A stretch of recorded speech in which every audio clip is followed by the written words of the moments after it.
Hello, beautiful people. We're gonna go look here for a little bit of ASMR. If you follow or anything like that, any kind of boost or like that, guess what? I'll follow you back. We're promoting everybody today.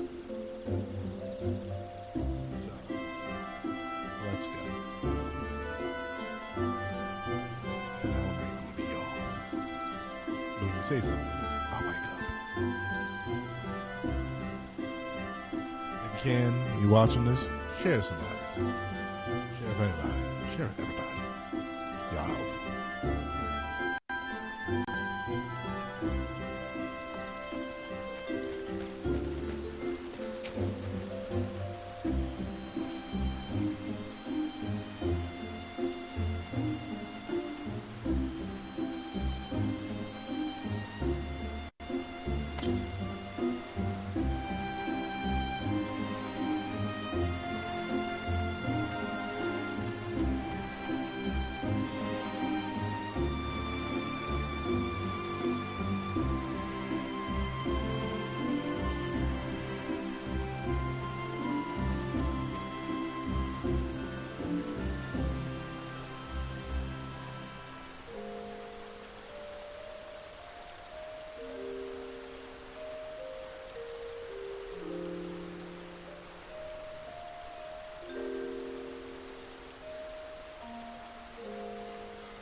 Okay. Hopefully you get sound.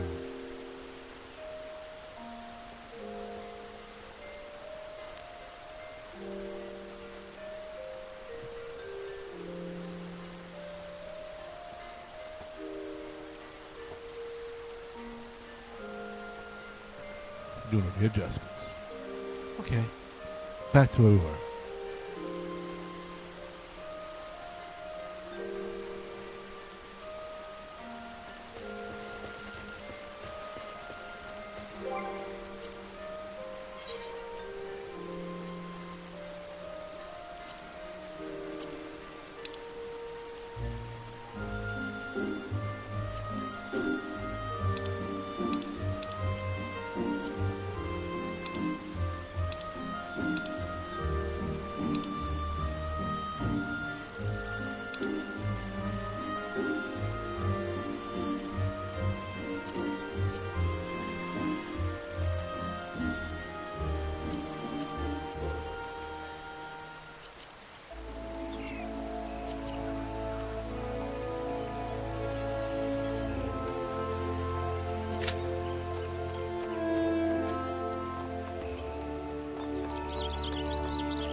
I'll be right back.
And we're back again.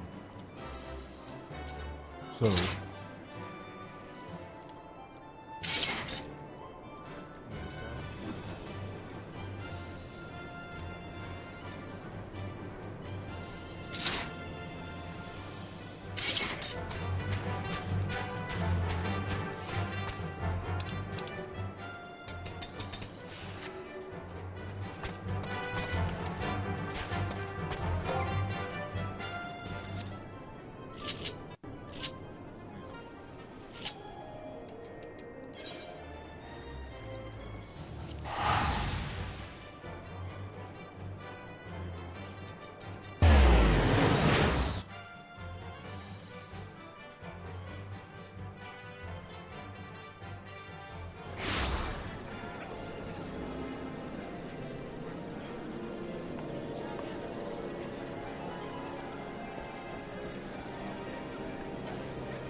First, we're gonna go ahead and preheat this oven. Okay, he did get the pinky. Just a little baby trying to mate with me. But check this out, you guys. This probably isn't the best weather for him. Boo Boo eating some dog kibble. They're kissing. Look at that. I'm not going to leave you alone. All right, everybody. Good morning. This is a baby Eastern Screech Owl. We just had an injured one a while back. And it's officially baby season again. So I'm going to be giving this guy some pinkies. Oh, there you go, buddy. Okay, he did get the pinky and he's eating it. Even though they all look the same when they're older, they just have these really unique appearances when they're young. Okay, all right, let go of my hand. But there he is, you guys, the beautiful Eastern Screech Owl. And he was orphaned. He had fallen out of a nest, or he was kidnapped by the man that brought him in, because at this age they do start to leave the nest and fly around. Sometimes they just can't keep up with mom and dad. But it sure is a rainy day today at the Urban Rescue Branch, and water just pooling up back here. And there's a river just about everywhere I look. I'm really glad I didn't leave Boo Boo out last night. All right, everybody, this is horrible thunderstorm and a tornado watch right now. So I'm gonna go check on all the animals, make sure they're doing okay. These kangaroos look pretty cold and mama is not with her baby. Let's see if we can try and find mama's baby. So this is what the property looks like right now. We're getting a good old flood, a classic floodorino here in Waco, Texas. And there is the baby. You can see he's hanging out here. Now I need to find the other little baby. Garbanzo Beans is still not giving me a break from his usual torment. The pond is completely flooded over. Get out of here, buddy. I'm just gonna keep throwing this guy back.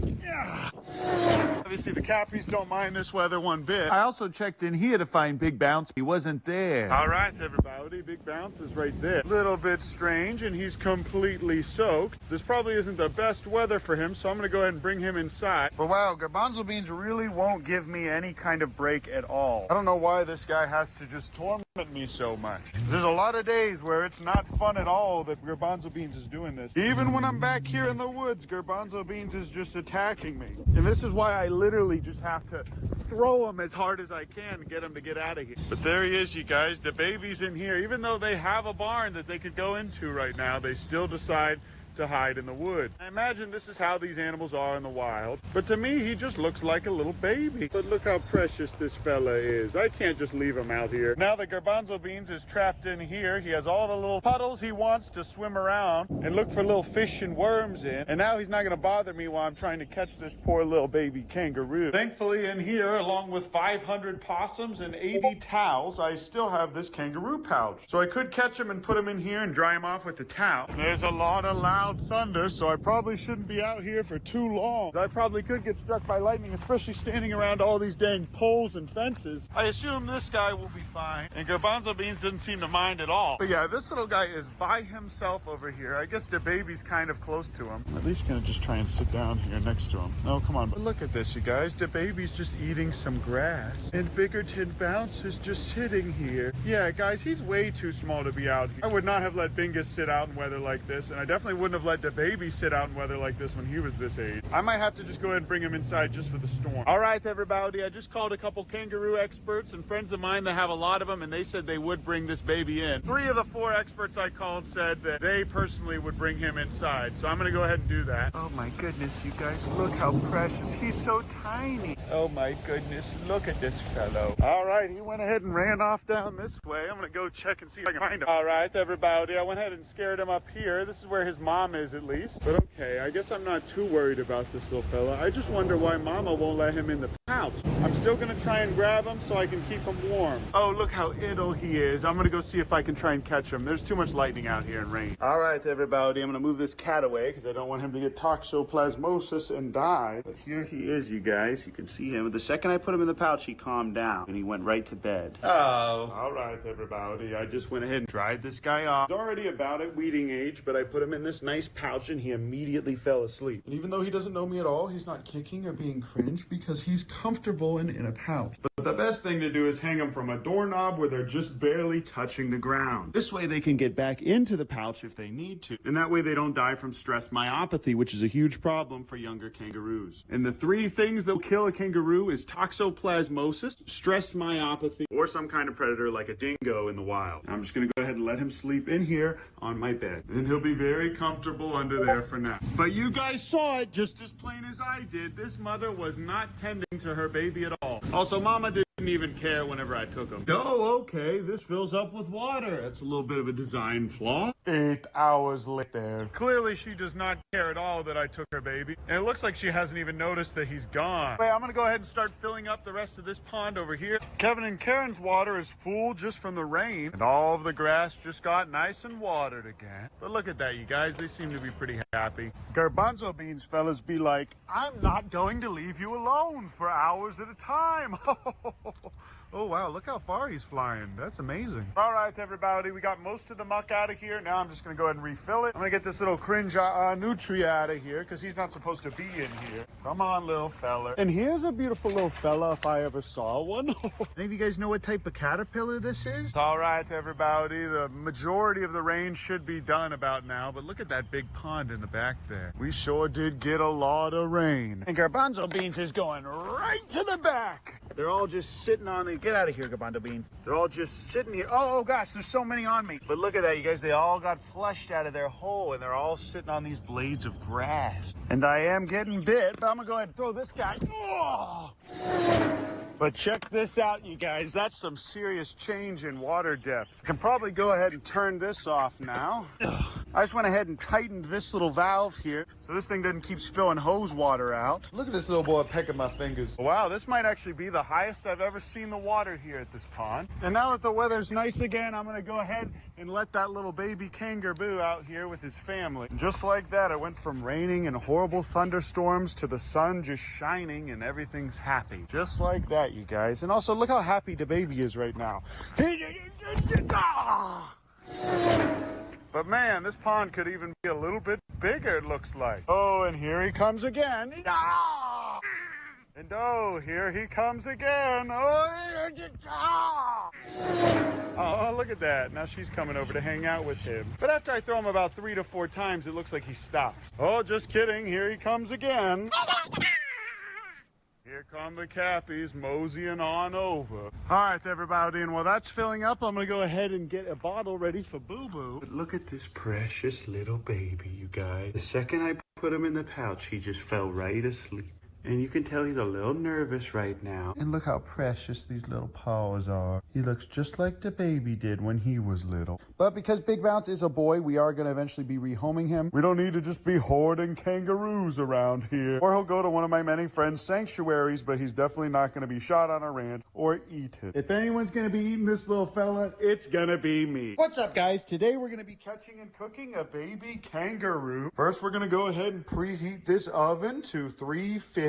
Once that's ready, we're just going to toss him in there. So he's reached a nice golden brown color. But all right, everybody, I just made this nice bottle for Boo Boo. All right, and Boo Boo did, in fact, jump out of his enclosure. So he is also officially too old to still be in here. So I'm going ahead and feeding him now. But I think I'm underestimating how strong Boo Boo is and how ready he is to be outside of here. I'm going to go ahead and let him finish his little bottle. What is all this stuff on his mouth? Thankfully, he didn't jump in here or get bit by that crocodile. Look at that. He is annihilating that bottle, and I'm only giving him 1 big bottle a day, and that's it. And he still sees me as his mama. Okay, I'm going to go ahead and move him over where the dogs are because he is good friends with them, and they keep him company. Just kidding. He's eating dog food. Never mind. We can't have him in here. Boo Boo eating some dog kibble foe today. Okay, that should work for now, I suppose. And now Boo Boo can eat some actual grass. But as you can see, Boo Boo gets along with the dogs really well in here. And when Boo Boo is full grown, he will be able to jump a 6-foot fence like it's nothing. I'll show you guys a picture of what they look like whenever they're full grown. You see that? Pretty big, huh? Way bigger than Patrick is gonna be. But it's good for Boo Boo to be able to run around here, drink from the ponds, and eat all of the fresh natural grass. And if it does start to rain again, Boo Boo can just go right back inside. And now the dog food is where the dogs can get it, but little Boo Boo here cannot. And these guys no longer see Boo Boo as something new or interesting, so I don't have to worry about them bothering him out here. This is Queen and Pabo. They're doing very well now, and they get lots of attention on most days. But even on days where we don't give them a ton of attention, they still have each other and this trampoline to hop around on. And now they have a precious little Boo Boo to look after, a job of which they do wonderfully. It's been a while since I showed you guys Noodle. Noodle's clearly doing very well. She just did her first shed. But look at that, you guys. That is a big snake shed. And he conveniently left all of his poops right here for me to clean up. My fish are still doing very well. And they both get along with Gustavo, which is surprising. As you guys can see, he does not care about them being here one bit. They are eating all of their feeder fish faster than I can put them in here. All right, the sun came out and it stopped being so dang nasty outside. And now that Boo Boo's out here, I'm gonna go ahead and let this little guy out too. We shouldn't get any more rain till tomorrow, and it's not gonna be anything like what we just got. The feral hogs and nutria are doing just fine in there. And I'm still slowly but surely filling up this whole thing with water. Per usual, Kevin and his son are still evil and angry at me for existing. And they tried and chased me down along this fence line for some reason. This pond is completely full, and this pond is completely overflowed. But it's nice to get a ton of rain every now and then, because that really helps with the water quality in the long run. And Gerbingo Bop doesn't mind this weather one bit. But I'm even thinking about locking the cappies in here so that they will eat all of this grass. But look at this precious little fella. He's just a little baby, and pretty soon I'm gonna let him out in a second. Just need to find his mom. She's not anywhere back here. Ah, there they are. Oh, and there's the other mamas. But okay, here he is. Come on, little fella. Go back to your mama. And now he knows that this is a nice dry place where he can go whenever it rains and gets nasty outside. And of course, Garbanzo Beans has to be right here trying to mate with me per usual. Now that he's in here, hopefully he won't just stand outside in the rain again. Hopefully now, at least a little bit, this little guy will trust me more. Oh, and there's my dog Boo Boo. But this is also where I keep my bee suits nice and dry. And little Patrick Bateman here is over a year old now, and he doesn't mind the rain one bit. And he still has all of this fresh grass to eat. The safest place to put this little fella is with his mom, at least for the time being. Look at that, they're kissing. Hey, and I'm gonna be kissing you like that if you don't like this video. Oh my goodness, they're perfect. But all right, everybody, I'm going to go ahead and let these fellas groom each other, and I'll go ahead and leave them all alone. But there is nothing sweeter than that, you guys. Look at her hugging and kissing him. It looks like the cappies and kangaroos have all formed one big herd together. They all just sleep together, sniff each other, and they eat the exact same food. The goal is for Boo Boo to do the same thing. But as you guys can see, this Canada goose is very happy here. We have all of the water that we need to have a few waterfowl like this pretty happy. And although she was a little shy at first, she feels right at home now. Also, there's infinite grass here for her to eat. Look at that. And she looks pretty happy here, to me at least. These creatures sure are majestic. All right, everybody, as you can see, this beaver has been enjoying his little hide. And this is obviously his temporary enclosure until we relocate him to the other beaver rehab. There's a woman up by Dallas that specializes in beavers, and we're going to see her facility pretty soon. And in the next video, we're going to take him swimming for the first time in 4 months. And all of this happened weeks ago. We got some big updates. But I love you guys. I appreciate you. And I'll see you in the next video. Oh, I almost forgot to tell you.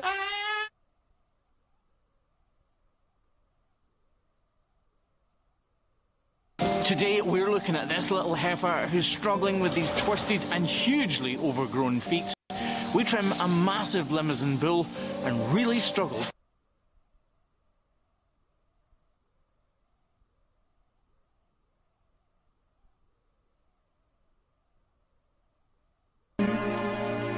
And I'm feeling good.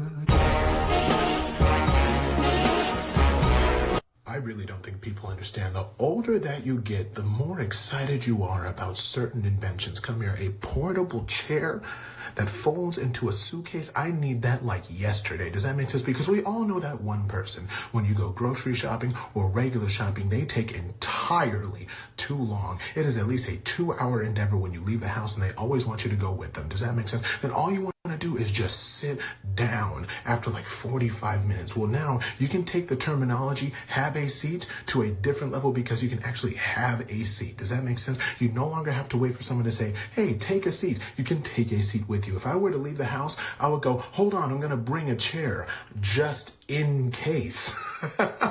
Back up. What I'm saying is I need that invention. And I'm feeling good.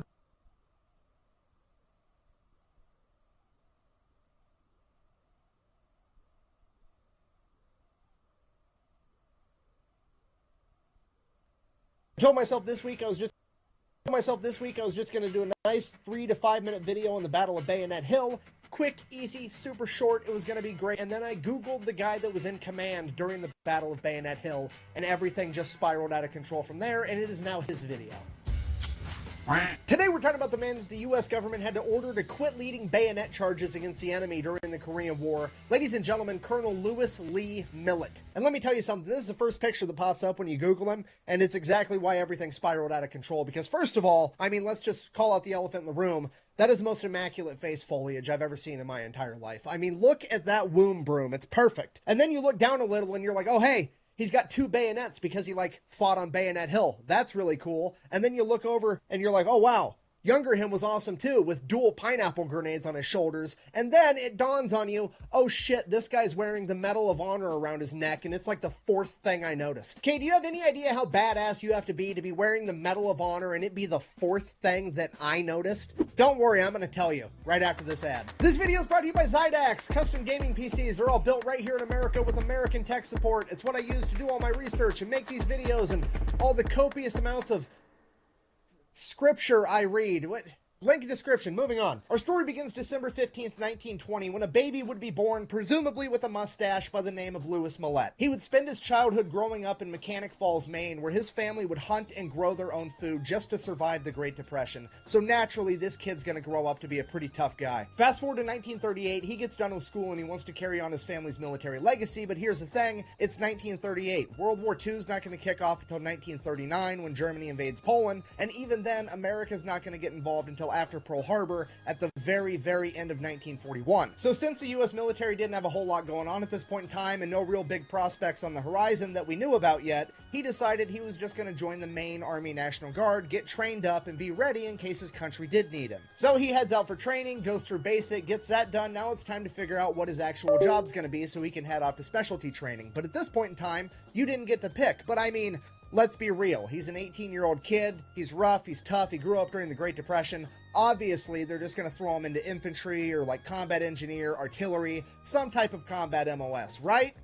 Wrong. So the Army looks at his transcript from high school and they're like, hey, you took keyboarding in high school. That's awesome. We need a bunch of male clerks in the Army, and typically we have to teach them from scratch because none of the young boys take keyboarding in high school because at this point in time it's seen as like a female-related job task because it's the 1930s and like 99.9% of all secretaries are female, and those are really the only people that need to know how to type. So you already have this skill set. That's perfect. We're just going to make you a clerk. And now Millett's pissed off because he has zero interest in being a clerk. He's never had an interest in keyboarding. The only reason he took that class in high school is because that's where all the future hot secretaries were, and that mustache isn't going to sit on itself, now is it? So obviously Millett gets told, hey, the Army doesn't really care what you want, you're going to clerk school anyways, so he goes, knocks it out because, well, he already knows how to type, it's not that big of a deal. Gets back home, it's now 1939. All the news starts coming out that Germany has invaded Poland, Jewish people are fleeing Germany due to increasing mistreatment, and he sees that war is coming on the horizon. And he absolutely does not want to be stuck being a clerk in World War II, so he decides that he's going to ditch the National Guard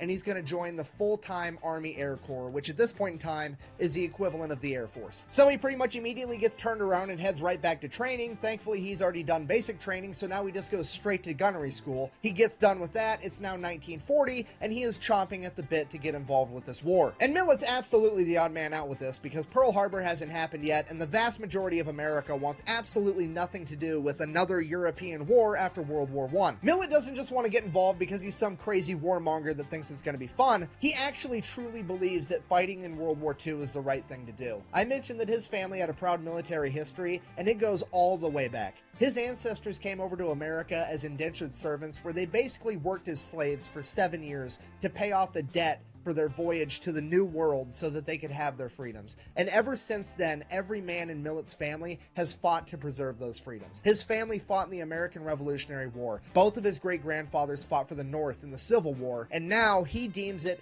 as his turn. So you see, he didn't just join the military because he wanted to fight for America. He wanted to fight for what America actually stood for. He's basically the American equivalent of William Wallace. They'll never take our freedom! So in 1940, when the president at the time, FDR, came out in a speech and basically said, hey, America's not actually going to fight in World War II. We're just going to send over a bunch of guns and bullets and they can fight it themselves. The people of Europe who are defending themselves do not ask us to do their fighting. They ask us for the implements of war, the planes, the tanks, the guns, the freighters, which will enable them to fight for their liberty and our security. At this point, Millet's like, fuck it. If America's not going to fight, I am. He abandons his post, hitchhikes to Canada, and joins the Canadian Army. He then proceeds to go into training for a third time to become an artilleryman in the Canadian Army, gets done with that, shipped over to Britain, just in time to partake in the Blitz, which, if you don't know, is when Germany began launching air raids against Great Britain, and Millet was there the entire time performing anti-aircraft operations to help defend Great Britain. Fast forward December 8th, 1941, the attack on Pearl Harbor happens. The next day, December 9th, FDR declares war on Japan, and 2 days after that, December 11th,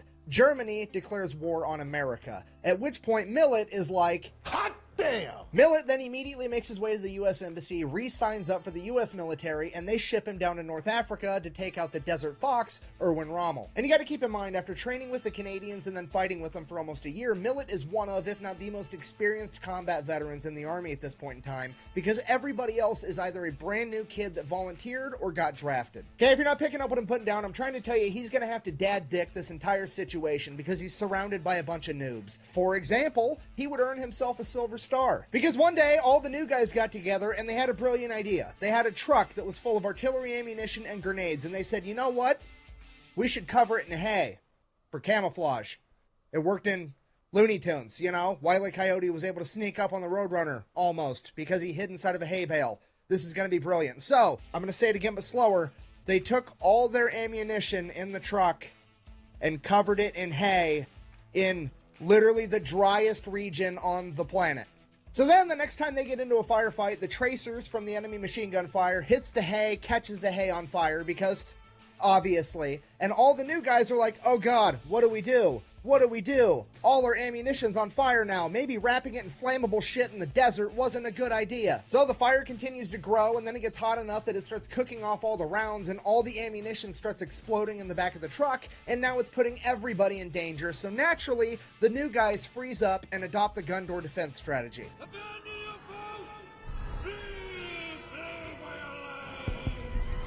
So then Sergeant Millet at this point is just watching this utter chaos unfold like, goddamn kids. So he gets up, he runs over to the truck, jumps inside, starts it, floors it. He just takes off towards the enemy. All the ammunition in the back is exploding behind him. This is complete chaos. He gets up to speed, opens the door, and bails out and just lets the truck go towards the enemy, and the entire thing ends up blowing up. Millet then crawls his way back in the middle of this firefight, gets back to his men, and they continue to fight because he has effectively saved himself and a bunch of other people. You know, typical Big Beard behavior.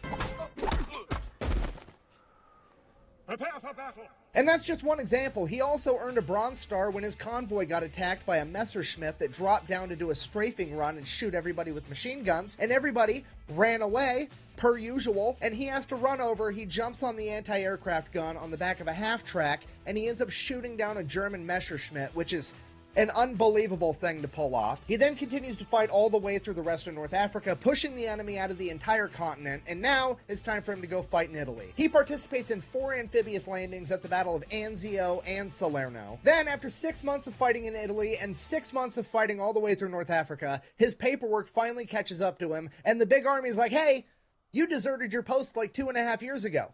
You're fired. Yeah, full court-martial, completely kicked him out of the army. Then, without leaving the office when this paperwork got signed, he's like, hear me out. Can I join the army now? And they're like, yes, you can. And since you have so much experience, you're going to be an officer. Here's your commission. You're now a lieutenant. So now Millet's kind of pumped. This whole thing was just a bunch of bureaucratic paperwork BS, and he got a promotion out of the deal. We're good to go. Everything's awesome. Then, the army, sensing happiness somewhere, decided that they had to destroy it. They jump in and they're like, hey, we're going to take all of your leave. You're not allowed to have leave ever again. We're taking all of it away. To which Millet kind of responded, I really don't care. Go ahead. The only time I've taken leave is when I left my post, joined the Canadian Army so I could get to this war sooner. I'm exactly where I want to be. Take all the leave. I do not care. To which the Army's like, we're gonna fine you $52. And when you adjust for inflation, $52 back then is like $1,000 by today's standards. Like, it's not an insignificant amount of money. So Millet is obviously pretty thoroughly annoyed because he's not only now risking his life to do the right thing, he's actually incurring financial penalties. But ultimately, he realizes he's not here for money, so he just goes back to work and continues fighting. He ends up spending the rest of the war fighting in Italy. After Germany surrenders, he makes his way back home, rejoins the National Guard, and then he attempts to go to college. So he gets 3 years into a 4-year degree, he's almost done with college, and then June 25th, 1950, North Korea wakes up one morning and chooses violence. They decide they're going to invade South Korea, kicking off the Korean War. Now, to be fair, most people in this situation, a veteran of the Canadian Army as well as the United States Army, and highly decorated, you would assume would probably want to finish up that 4-year degree before they go into combat again, if they wanted to go into combat at all. But not Lewis Millet. Now, this is America's William Wallace. All he had to hear is that a bunch of communists were attacking a free democratic nation, and... Oh, so that's how you're gonna play it. You gonna do this? Okay, fine. That's all I needed. And it became personal with me. So Millet shows up in Korea. He starts working as a forward observer. If you don't know, a forward observer is the guy that goes out, finds the enemy, calls in their coordinates so that they can hit him with artillery. Millet, being Millet, calls in the artillery a little bit too close to himself and gets hit with some shrapnel. So now that he's injured, he kind of has to take a deep breath, step back, evaluate the situation, come to grips with the fact that he's only mortal, and accept that he's just going to have to fall back behind the front line and recover. I'm just kidding. He demands that the Army give him an airplane and a pilot so that he can hop in this plane injured and call in artillery fire on the enemy from a fucking crop duster. And then, because that wasn't gangster enough, December 5th, 1950, a P-51 Mustang goes down behind enemy lines in North Korea. So, naturally, Millet and his pilot get up in the air, they're gonna go find him. And somehow, they manage to pull it off. They land on the ground next to the plane, they pick up the pilot. The only problem, this crop duster only seats 2 people. So Millet, still injured by the way, is like, don't worry about it, go ahead, take my seat, the plane's gonna go faster without my Titanic-sized balls weighing it down anyways. I'll just hang out here, evade capture from the enemy that's for sure looking for the downed P-51 Mustang by now, and then you guys can just come back and pick me up whenever.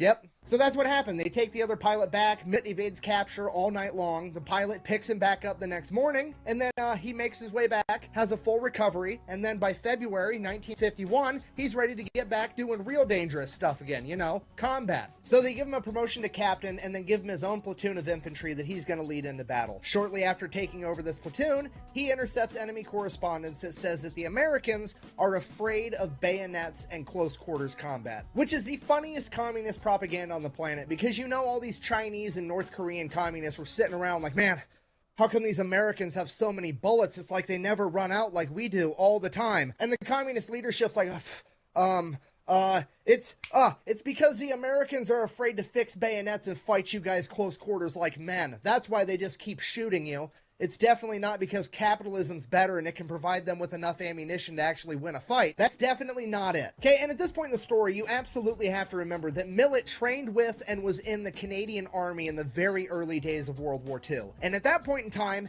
everybody just assumed that World War II was going to be reminiscent of World War I, a bunch of trench warfare. Meaning that Millet probably trained in how to conduct trench warfare with the Canadians. And if you don't know, the Canadians were absolutely terrifying in World War I. They were absolute savages in close quarters trench warfare. These guys wrote the book on how to not only be good at it, but play dirty the entire time. They were known for taking cans of food, throwing it into the enemy trench, and then when they heard all the enemies run up to pick up the food, they would throw grenades in right after it, okay? Don't let the good manners and the accent and the maple syrup fool you. The entire first rough draft of the Geneva Convention is pretty much just a laundry list of shit the Canadians did during World War I. And that is who trained Lewis Millet in how to engage in close quarters combat, and the commies just said that he was scared of it. So naturally, he took that as a challenge and began training his entire platoon every day in how to bayonet fight. So then the next time Millet's platoon comes across the enemy, fix bayonets, charge. They do it, they completely wipe out the enemy altogether. Only problem, they wiped out all of the enemy and now there's nobody left to tell all the communists that America's not scared of bayonet fighting. I guess we're just gonna have to do it again. Fast forward a little bit, Millet, his platoon, and 2 other platoons are trying to take Hill 180. One of the platoons goes to maneuver around to a flank and they end up getting pinned down by heavy machine gun fire. The other 2 platoons are like, oh shit, what do we do? Millet just yells, fix bayonets, and starts charging up the hill. Just takes off. There's no ready, set, go, no 1, 2, 3. He just goes. So now Millet's platoon hurries up, fumbles around, gets their bayonets on, and they take off too, no questions asked. He's been training them this entire time. They've been around him enough to know this man's the main character, and they're ready to follow him to hell and back. So they start running after him. That other platoon is standing there like, oh shit, what do we do? Was that the mustache guy that already led a bayonet charge last month? I guess. So they take off as well. Millet, at this point, is running up this big-ass hill, and he's like 60 yards ahead of his guys, and the grenades just start coming from the top of this hill. And he's dodging these grenades one at a time. He dodges one, he dodges two, he dodges three, and then his men behind him start trying to throw grenades up the hill, and they do. They throw them way past him, but they start rolling down the hill towards him. So now he's dodging grenades from behind him and from in front of him. Eventually, like the 9th one ends up getting a lucky shot, hits him in the shins with some shrapnel, but kind of busy. I'll worry about that later. He continues to charge up the hill. Him and his men end up pushing back 300 communists off this hill and forcing them to retreat, completely fracturing their line. When the smoke settles, there's over 100 dead communists, 30 of them by bayonet. Now at this point, Millet needs to get medevaced, but he's got a couple things he has to do first. He's A, got to make sure that his men are squared away. He's not leaving until he makes sure of that. And then B, he's got to go over to what used to be the enemy commander and leave a bayonet in his chest with a letter that says compliments of Easy Company. So Millet gets medevaced, goes back, takes about a month off, gets fixed up, heads back to his company, and then, first chance he gets, he leads another bayonet charge, at which point the U.S. government steps in and is like, dude, stop. Okay, we're already naming Hill 180 Bayonet Hill. We're giving you the Medal of Honor. We can't have you getting killed in one of these bayonet charges. You're no longer allowed to launch bayonet charges. That's it. No more. You're done. Fast forward to July 1951. He gets awarded the Medal of Honor by President Truman for the Battle of Bayonet Hill. He also gets awarded the Distinguished Service Cross for the other 2 bayonet charges that he led. Obviously, I'm paraphrasing a little here, but when he received the Medal of Honor, he basically said, this medal doesn't just belong to me. It belongs to all of my men as well, because without the other 100 men that had my back, I would have just been some crazy guy running up a hill to my death. Alright, so just to recap, he served in 2 armies, he fought in 2 wars. He has the Medal of Honor, the Distinguished Service Cross, the Silver Star, and Bronze Star. It's probably time to retire, right? Wrong. He immediately transfers to the 101st Airborne, gets jump qualified, becomes a paratrooper. That wasn't hard enough, so he goes to Ranger School, like the hardest military school at this point in time, passes it, absolutely no problem. So then he decides, hey, we got these helicopter things now and they can hover. I'm going to go ahead and try rappelling out of one. Becomes the first man to ever rappel out of a hovering helicopter, officially becoming the godfather of air assault. Then Vietnam kicks off and we really have no idea what he did because he was an advisor for the CIA, meaning he was mostly doing a bunch of extracurricular gangster shit that none of us are allowed to know about. After Vietnam, he would finally retire after 35 years in service, having earned the Medal of Honor, the Distinguished Service Cross, 2 Legions of Merit, the Silver Star, 3 Bronze Stars, 4 Purple Hearts, and 3 Air Medals. He would then go on to live happily ever after with his wife until passing away in 2009 at the age of 88. In conclusion, Colonel Louis Mallette didn't just fight for America, he fought for what America stood for, and he was willing to stand for it even when America wasn't. And that is absolutely why this week's video has been about Colonel Louis Mallette and not just the Battle of Bayonet Hill. Thank you for watching. Best way to support the video is go buy some merch over at thefatelectrician.com. Quack bang, out. And my records catch up when they court-martialed me for desertion, found me guilty, and they fined me $52 fine and made me a 2nd lieutenant. The minute Louis Mallette turned 18 years old, 1938, he would join the Maine National Guard. Jesus Christ. Maine National Guard. National Menards. Fuck. I've never met a bad soldier in combat. I'm alive today because I had them damn good men. Huh? I get emotional about it. We're in a free country. And why are we? Because a lot of people, black, white, yellow, gave their lives so that you and I can live free. Huh? Simple as that.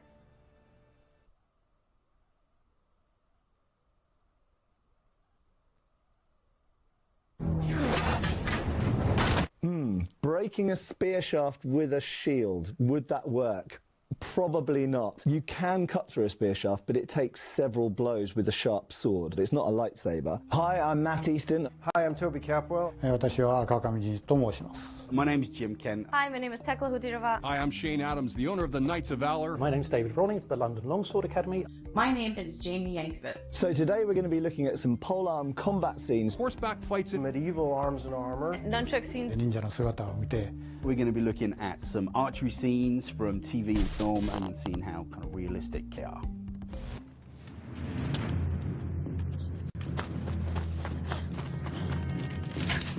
It's got what we call a cant on the bow there. I tend to shoot with a little bit of a cant. It opens up the sight window as well. If your bow's up straight like that, generally the thing you're trying to shoot is going to be hidden by the bow. So I tend to drop the bow out of the way a little bit, which is what he's doing. He's clearly pointing one way, but you can see the arrow on his hand pointing the other way. And a lot of people call that the archer's paradox. The archer's paradox is the fact that the arrow's pointing off to the left when you're actually pointing at the target at the right. That's the paradox, and it's the flexing of the arrow that makes it travel down range.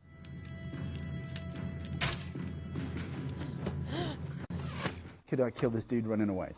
Depends on the distance. I'm only really accurate up to probably about 30 meters. I'd get him eventually. See, I'd be zigging and zagging. I'd be serpentining.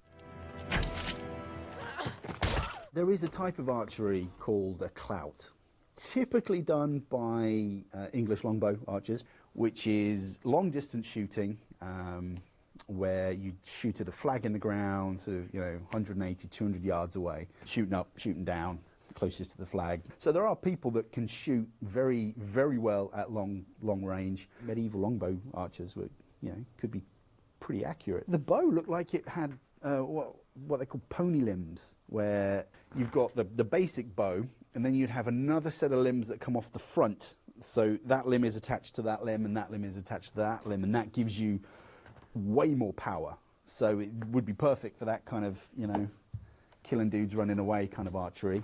I'm going to give it a 9 for Game of Thrones, I think.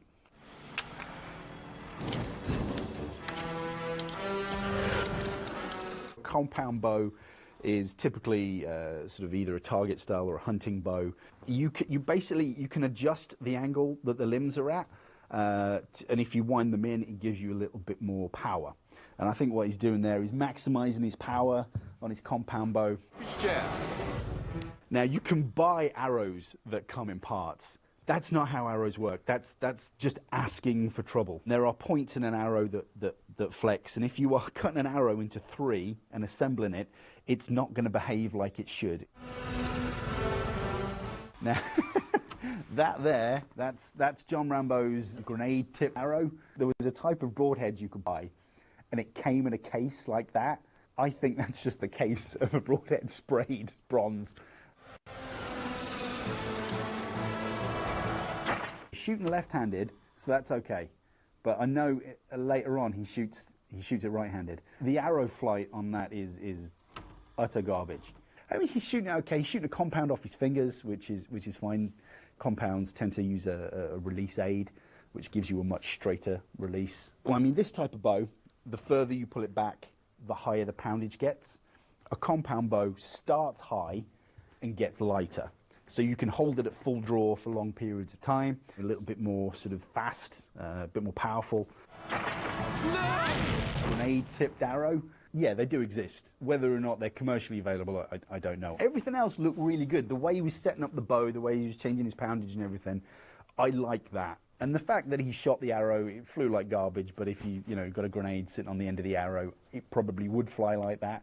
So weirdly, I think it's probably quite realistic. I'm going to give Rambo an 8.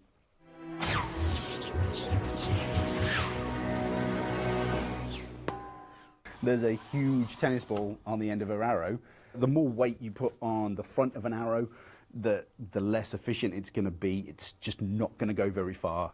Let me just fix this. Give me a second.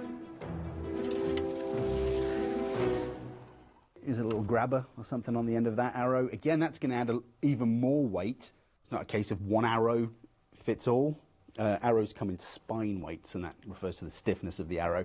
And obviously certain bows need a certain spine weight. So the higher the poundage the bow, the stiffer the arrow needs to be, and vice versa. So by adding a lot of weight to the front of the arrow, you dynamically weaken the spine of the arrow.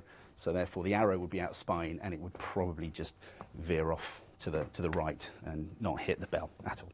You can shoot something called a blunt, which is a flat arrowhead, which would be for either stump shooting, shooting tin cans, you know, that kind of thing, or small game hunting.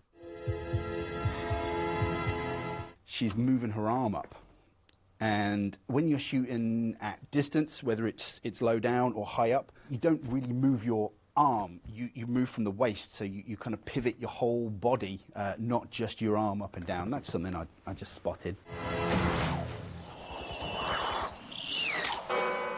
The shot itself, not very realistic at all. But her shooting is pretty good. We'll go 5. 5 out of 10 in the middle. Ready your bows! You've got really long arrows there. It looks like she's only using 2 fingers on the string, one above, one below. I've seen people do that. So she's got quite an overdraw there.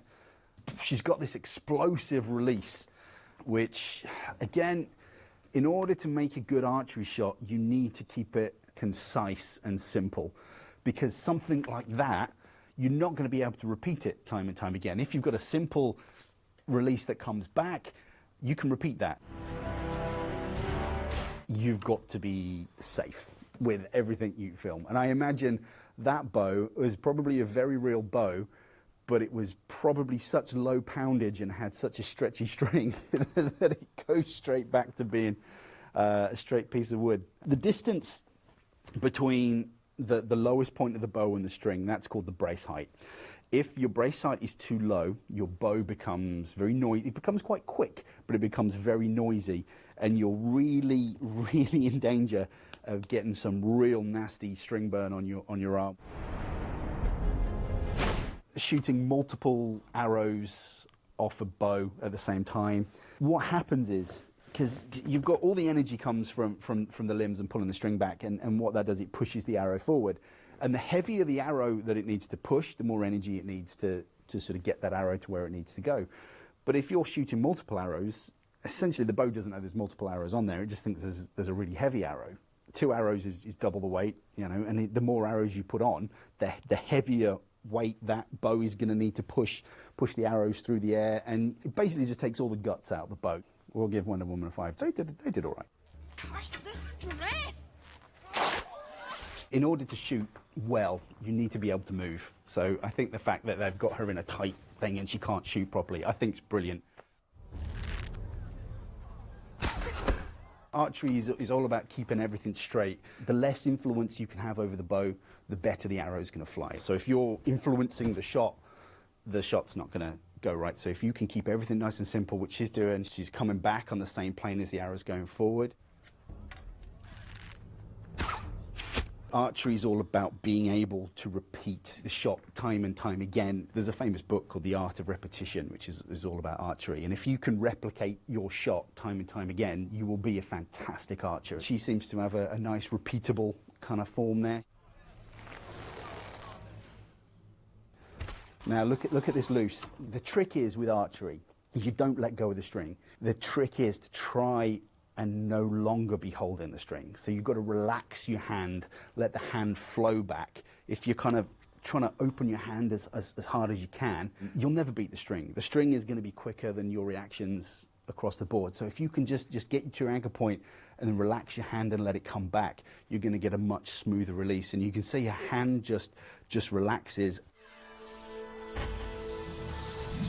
A lot of people think arrows fly straight. They don't. If you watch an arrow in slow motion, it's like a wet noodle going down range. Which is Robin Hooded an arrow, which is where you shoot an arrow down the back of another arrow, and the grain tends to split, but the grain never runs perfectly parallel down the back of an arrow. It will always kind of peel off. It's actually really hard to do with wooden arrows. It's a lot easier to do with sort of modern arrows because they're a tube of carbon, and it's easier to kind of put an arrow down the back of another one. That's 10.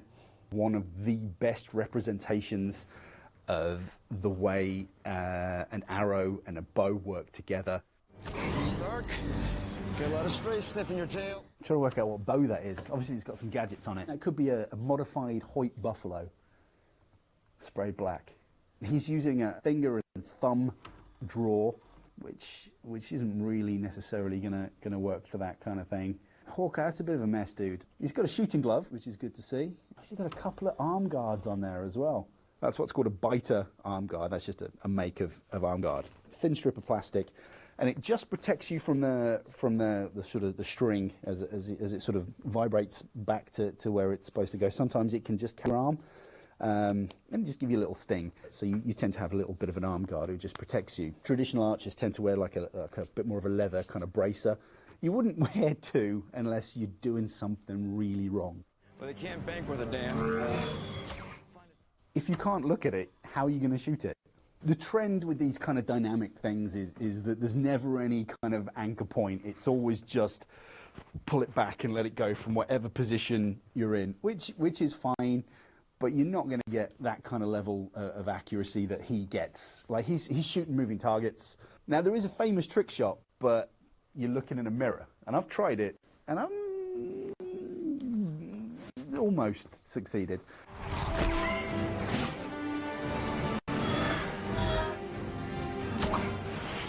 He's got, what, maybe 36 arrows maximum when he first starts. It's like films with guns. You get people shooting, and they never seem to have to reload. But it looks like it's fun, so I'm going to have to give it 4. Too slow! Fast as you can! Again! Come on! People can knock arrows out of the air. It's not something I would recommend trying, because if you get it wrong, you only get one chance. I want people to enjoy archery, but I also want people to be really safe when it comes to archery. There's a huge safety element to it. Although a bow isn't classed as a weapon, it's classed as sporting goods. It can be used as a weapon. He's shooting arrows at the guy and he's knocking them out of the air. I'd hate for some kids to think, hey, let's try that and do it and get hurt. It would break my heart. Try the other side. It will save you a second on the reload. He gets to show him a different way of shooting. Now, this all came from Lars Anderson video that came out a few years back, and it kind of turned the archery world on his head, and it suggested that you took the arrow from the left side of the bow to the right side of the bow, which goes from essentially a Western style of archery to an Eastern style of archery. Changing anything in archery is a slow process. It takes time for your body to get used to such a change, and going from one side of the bow to the other, it would take time. Yeah. Come on! Again! Fast! Yes! If you shoot the arrow on the right side of the bow with a Mediterranean release, one finger above the arrow, 2 fingers below, what happens is the arrow veers wildly off to the right, which isn't ideal. And there are people that can shoot a Mediterranean style release, like the way they get Robin Hood to do in this film. You've got to pull the bow out this way. If you're doing big dynamic movements to try and get the arrow to go straight, they're very difficult to repeat, so you're not going to be fantastically accurate with them. It's just something that I personally, I'm not a huge fan of. There are people that shoot hybrid style, sort of east and west. At the end of the day, you've got to shoot in a way that's comfortable and that puts the biggest smile on your face. Because it does require a certain amount of fitness, a certain amount of stamina to shoot, because they're not easy to pull back, and you've got to hold sometimes tremendous weights for a good few seconds before you make the shot. Various lifting weights isn't necessarily going to work the archery muscles. Faster! Stronger! That is actually a good archery muscle he's working there. That's going to do more for him than bench pressing wheels. You can use stretchy bands, things like that. That sort of builds up muscles and whatnot. See, I want to give it a really low score, but I like the working out with the ropes, so I'm going to push it up. I'm going to give it a 4. She's using sound to make a deer move into a more accessible shot, which is fine, but I would imagine a deer would have just bolted at that stage. From my experience, they're pretty skittish things. What are you going to do with that when you kill it? I like it personally when you're at full draw. You come to anchor and you're there. If you're doing all this, the shot's gone. You need to have focus. She actually has beautiful form in this film, and she was coached by an Olympic archer called Katuna Lorick, an American Olympic archer. Again, a fantastic archer. So her form is an Olympic form which is fantastic for target archery. Now, she's in a hunting scenario. That type of archery isn't necessarily going to work fantastically well in this sort of scenario. There's so many variables. You're uphill, you're downhill. You're waiting at full draw for something to come into shot. She's doing a bit of wing shooting there. She's shooting a bird. Shooting a moving target is also difficult. And you wouldn't be able to use an Olympic style of shooting to shoot a moving target. Now, they look like huge plastic feathers, and she's shooting off the shelf. That's not necessarily going to work out too well. The sort of bow she's got there is not a million miles away from this type of bow. That's called a shelf, so the arrow sits on there. And as the arrow passes over, the reason why traditional archers use feathers is because they compress and they don't really cause too much of an issue. Where if you're shooting plastic feathers like those, that they're not going to compress like a feather would, and that's going to cause some fouling on the shelf. Shooting a broadhead, which is a hunting arrow, so a two-bladed broadhead, and it's stuck into the target quite realistically. That's kind of how a broadhead would stick into a hard target. Even a light poundage bow would probably do that. It's not hardwired into the pig's mouth or anything. It was just resting there, so I don't think it would take a huge amount. I mean, I've tried to shoot apples before, and what tends to happen is the arrow just goes straight through the apple. So you knock it off whatever you're shooting, but I've yet to pin one to a wall. The type of archery I do, it's called instinctive archery. I don't use a sight, and I let my mind and my brain and my muscle memory work subconsciously to let me know where to shoot. That's what she's doing there, I would imagine. Although she's got a very Olympic style, where she's looking at something and she's just bang, and she nailed it. I've always got a soft spot for the Hunger Games. Do you know what? I'm going to give it 7. A whole battery of archers is going to really mess some orcs up, which is what's happening there. I can't see the types of arrow points they're using, but I see in a lot of films people using broadheads and shooting at armour, and that wouldn't work. There were certain arrow points that were designed to go straight through armour, like a bodkin. It's pointy, but it's bulbous and it's stiffer, and it was designed to kind of punch through armour. His elbow's a bit high, but, you know, I'll give him that. When you got some big orc dude with a stick coming at you, you're not always going to get a chance to set and make the perfect shot. But in order to speed shoot to that kind of level, you'd need a pretty light poundage bow. I'm going to go 4, but it's cool. This is more of an Eastern style. His arrow is really short. And he's got like a piece of bamboo on the arrow attached to the bow, where the short arrow will, because obviously the longer the arrow, the heavier. The shorter the arrow, the lighter. The lighter something is, the further it's going to go, the faster it's going to go. So it means you can pull the bow back all the way and put maximum juice into that little arrow. He's using his thumb. Typically, you overdraw with that style of archery. You relax that hand and come away from the thumb and let the string. You can see the focus in his face. Breathing is a weird one. Some people hold their breath, some people breathe through the shot. If you're hunting and you're waiting for a deer to sort of come into view, you could be holding for a good 10, 15, 20 seconds. Olympic archers tend to hold for a lot longer. Some people are even quicker. Some people come to full draw and then make the shot. I guess if you can't drop him straight away, you can you can wound him and then chase him down and poke him with something else. Obviously, if there was barb on it, you couldn't pull it out. You'd kind of have to pull it through, which would be agony. That to me looked like a sharpened stick. So yeah, you could probably pull that out. Medieval archers used to do, when they put their arrow points on, they would put them on with wax. If they hit you, you pull it out, the point's still in you. Or if you missed, it landed on the floor, the point would come off, so it couldn't then be shot back at you. But weirdly, Archers nowadays are more likely to be injured by the knock end than the pointy end, because when that's in the target, people walk up and stumble and things, and that can be quite sharp. I'm going to give that one 9.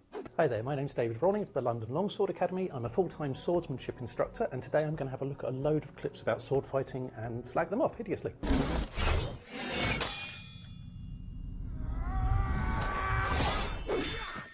So basically what I have with me here is a longsword. Longsword for me is generally a sword which is held in 2 hands. So it doesn't matter whether the grip is short or long, it doesn't really matter.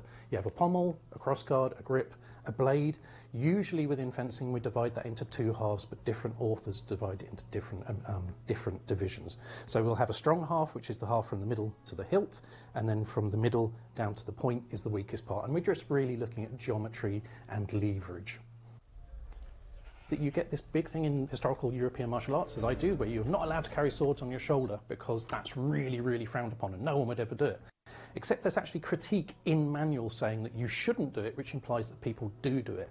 So carrying the sword in your hand is a very, very good thing, and you see this a lot, people holding the sword on their shoulder and just walking around with it without a scabbard on necessarily, so it's ready to use.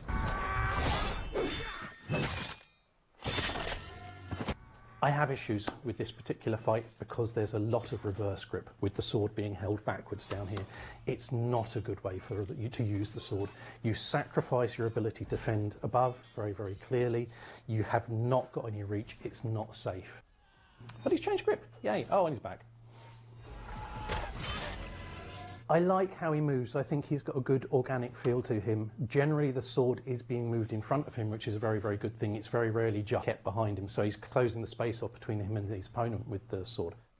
One of the things I like about some of the Witcher's fight scenes is that there's this idea of moving between the opponents. And you see this in things like Godino, where the idea of spinning, something which people really, really quite often frown upon within the HEMA community, is very much used because you're trying to keep opponents away from each other. So it's not just about fighting you and concentrating and moving into you, it's against driving you back and then hitting the next person, the next person, the next person. So these spinning moves actually become quite important, and this angled, sinister, straight into you idea goes out the window. It's not this focus. Suddenly it's much more wide and it's a flurry.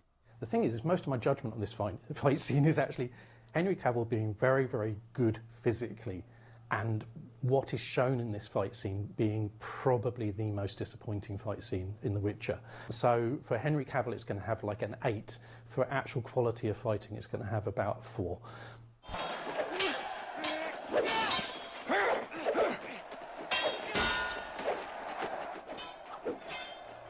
So there's bits in there that actually aren't too bad looking at it. There's evasions of the blade from the Emperor, which could be accidental, but you have these movements of just moving around as the parry's coming in.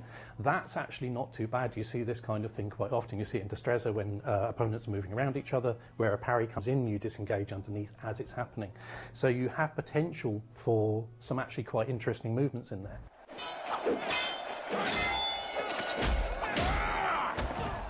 Good parry. You see that in Talhofer, usually accompanied by a wrap because of the close distance.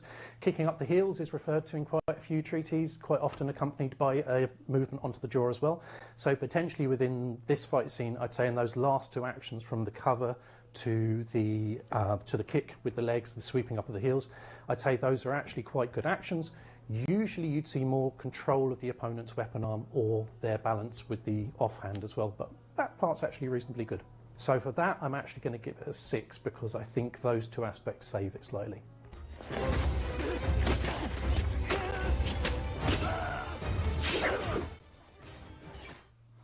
Okay, so again, we've got some very, very good bits on this. The first bit of this is the shunting away of the opponent. I really, really like this. He creates distance between the 2 opponents.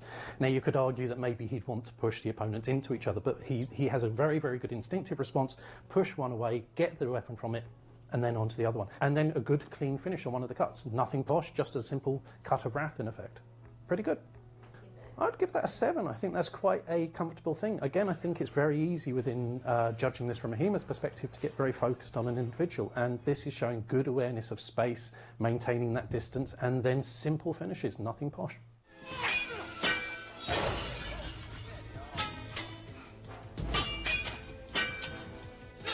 So immediately the first attack is this big, I'll spin at you, I'll expose my back, and the distance is so bad that he could just be stabbed in the back.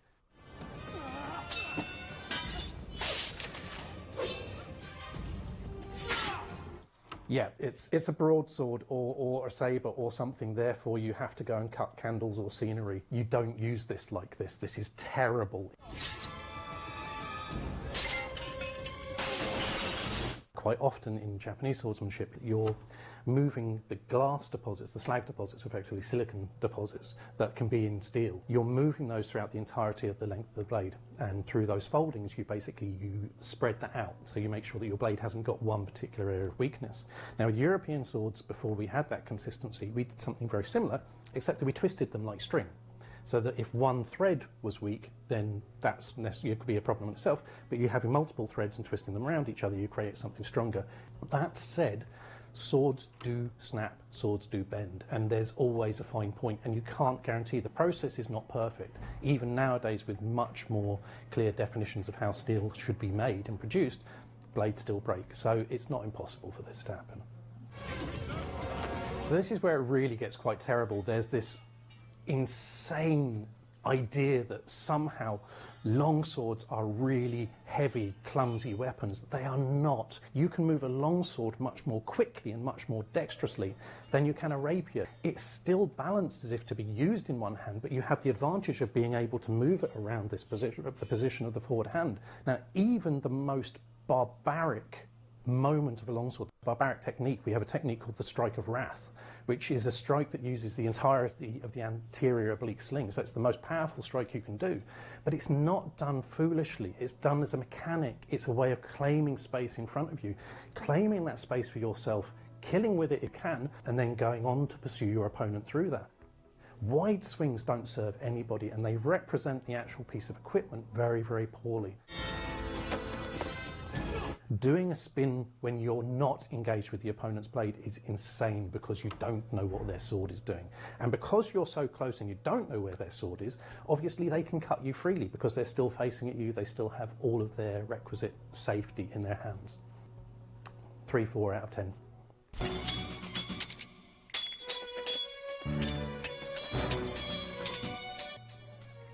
This, in case you didn't know, is the best fight scene ever in any film ever.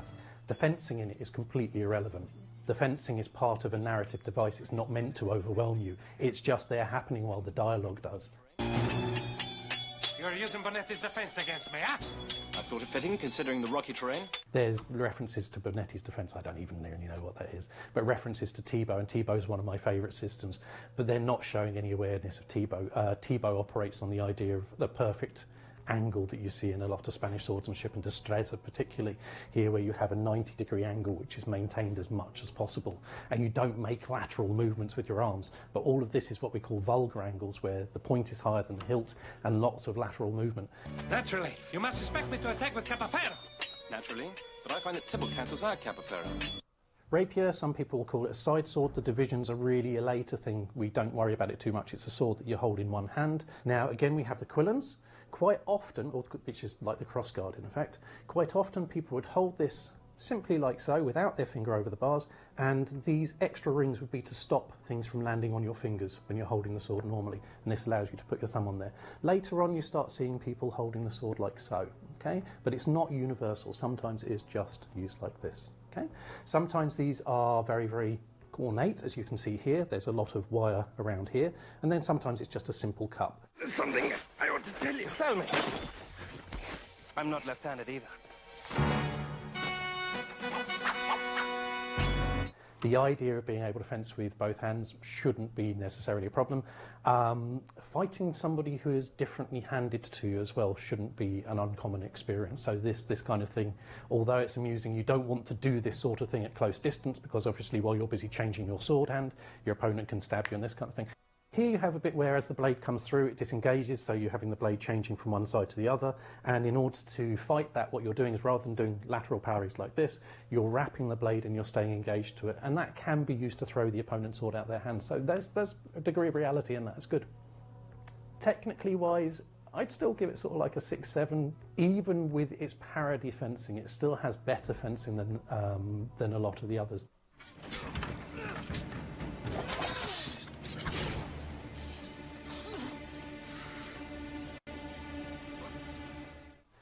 That's quite nice because in effect you have a very, very nasty version of a movement of conclusion. And this is basically where, in using a sword to parry here, we then do something with the offhand. If we were doing Verdadera, the idea would be to restrain the opponent's weapon hand so we can control it and we can choose whether they live or die, and we can show mercy at this point.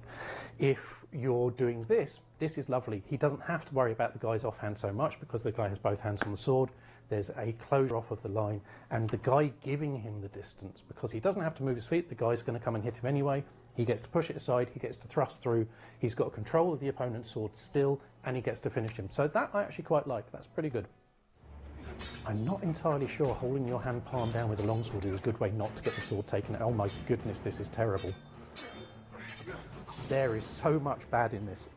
Again, we're back on this idea that if you've got a longsword, you have to do this with it, and it has to be wide and spinny, and it has to be these big moves.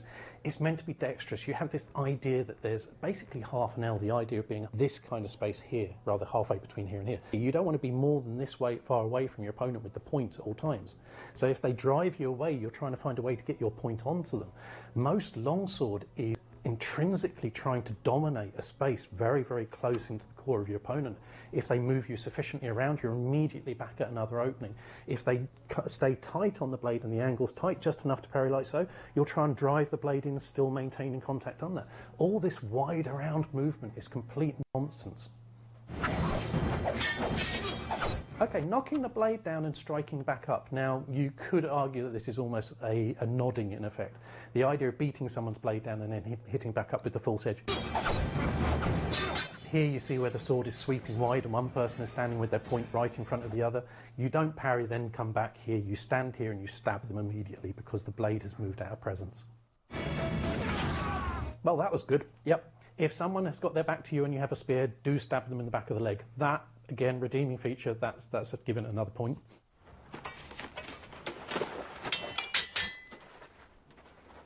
So I quite like the fight scene between Brienne of Tarth and Arya. I think that's quite good. It's cohesive. It has that real focus to it. So the movement is constant. Neither of them is really sacrificing. There's no great pauses. There's always, I want to be back in the fight. I want to be back in it.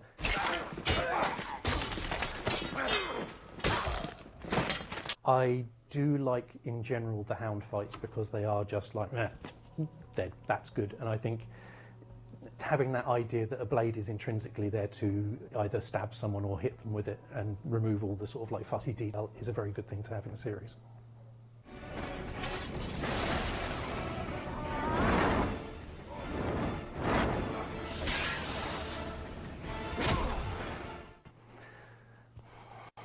First, the twirling is dreadful, but the blades are all over the place. There's no safety in them. And now we're being focused on a single opponent. We could use the sword in a much more efficient way.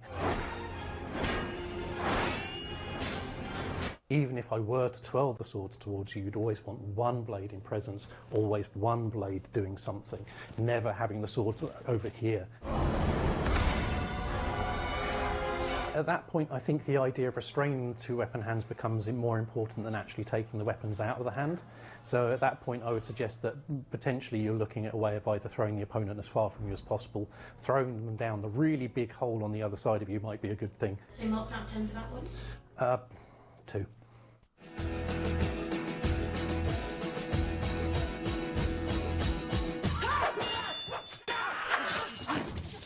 Yep, she's dead now. Yeah, you're really looking at just absolute theatre here, and that's fine. It is what it is, but it's terrible, terrible sword fighting. This idea of driving people apart to fight. So you don't want to be standing still. You don't want people to be managing the space while your space is getting more and more cramped. One of the things that is misunderstood quite often is that in pattern welded blades, quite often these were given mirror polishes. And I believe, unless this is anecdotal, that there's reference to people blowing on the blades so that the breath actually brings out the pattern weld for a moment so you can see it. So yeah, blades historically are incredibly highly polished in various different places. Certainly in Japanese swords that's the thing, certainly European swords it's a thing.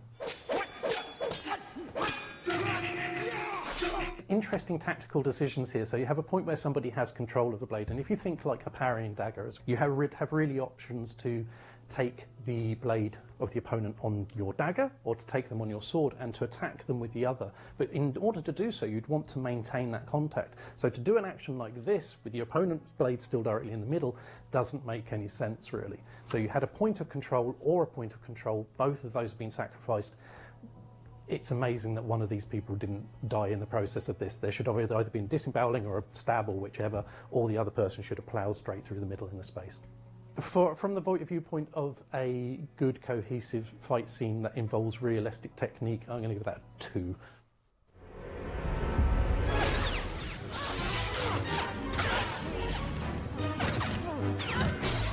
Okay, the first miracle of this fight is that they don't manage to kill each other. There are forms which consist about fighting around somebody. Usually that other person is disabled so that they're kind of in a position where you don't have to worry about them. They'll be prone or something like this. Or perhaps you'll be bodyguarding someone, so it's a way of moving around each other. I would not really like to have my back to someone who is swinging something sharp or burny. So much of this is almost a method to show how he feels. So you have an expression of emotion going on in the fight scenes rather than necessarily being this very, very tight, cohesive fight. His anger is always explicit. Everything is these wide, powerful slashes that aren't necessarily good for defense. It's so heavily stylized. I think in things like the Revenge of the Sith, you have these very, very dynamic fight scenes between Obi-Wan and Anakin, and those, I think, are much more expressive at combat, even if the distance is a little bit funny, even if they're standing toe-to-toe and waving the swords around. There's a lot more aggression and interaction in that. As such, I think I'd give it a 5 out of 10, as in, it has aspects that I really enjoy. If I was going for my enjoyment of the fight scene, it would be an 8. I really, really love the Yoda fight scenes. I always have.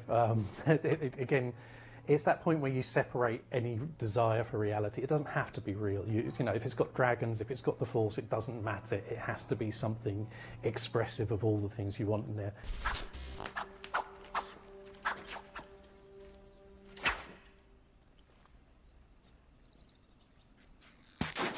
Yes, absolutely. If you can cut flesh, you can cut fabric. It's, again, it depends on different things like how sharp the sword is, but they are made to cut things. The horses were very realistic. Let's give it a 1.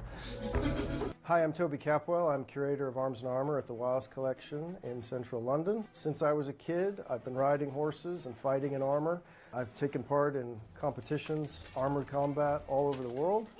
Today we're going to be looking at the treatment of medieval arms and armor in cinema.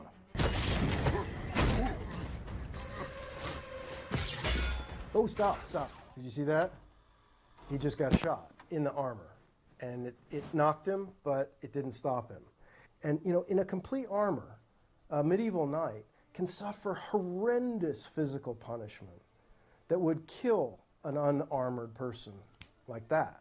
But you can take the hits, and in armored combat, there are times when you decide to let your opponent hit you because you know you can take it, and you're going to do something else.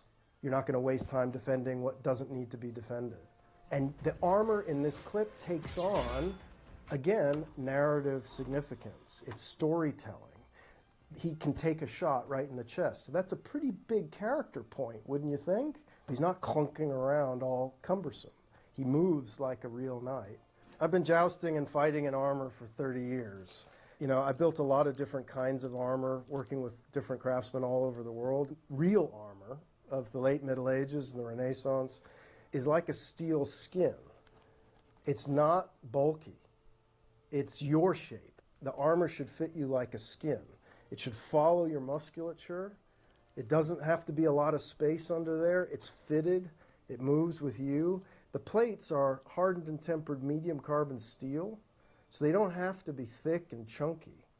They need to glide over each other and move like you move. Tell me where the Mandalorians are, and I'll walk out of here without killing you. He hardly ever takes his helmet off, and yet you know everything about his expression, his feelings, his character. Historically, a knight has a very close personal relationship with his armorer. The armorer is responsible for his safety, but he's also the guy who's going to mold your character. That's never really been explored, until this.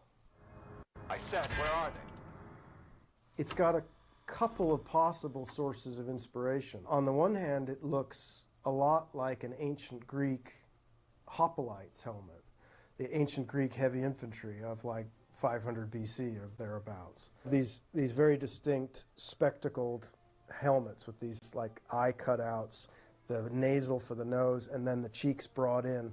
In the Bronze Age, they're trying again to get as much protection for the face and the head as they possibly can.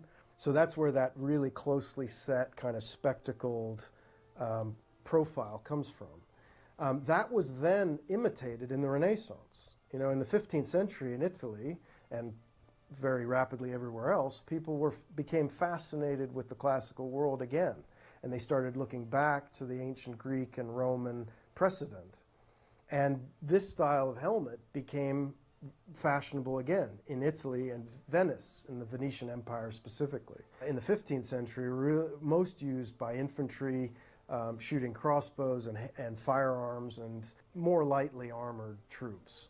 And in the ancient Greek period, they were the heavy infantry, but they still had shields to hide behind, and they're actively protecting their faces as well as relying on their armor. I'd give this a 10, absolutely. Vikings is a fantasy. You should really treat it as a fantasy. There's a lot of things to like about this show. And that makes it almost the more tragic for me, because those Anglo-Saxons are all wearing late 16th century helmets. The Burgonets with the high comb and the peak, they are 800 years wrong. The leather biker gear. There is almost no historical evidence for leather clothing. Almost across the board, people in the past did not make clothes out of leather. It's a distinctly modern thing.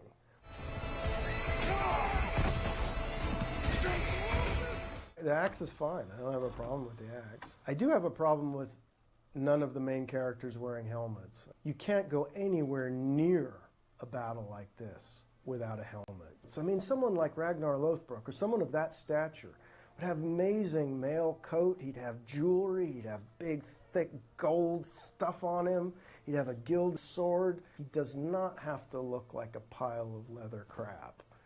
I'm gonna give it a 3. Could not be undone.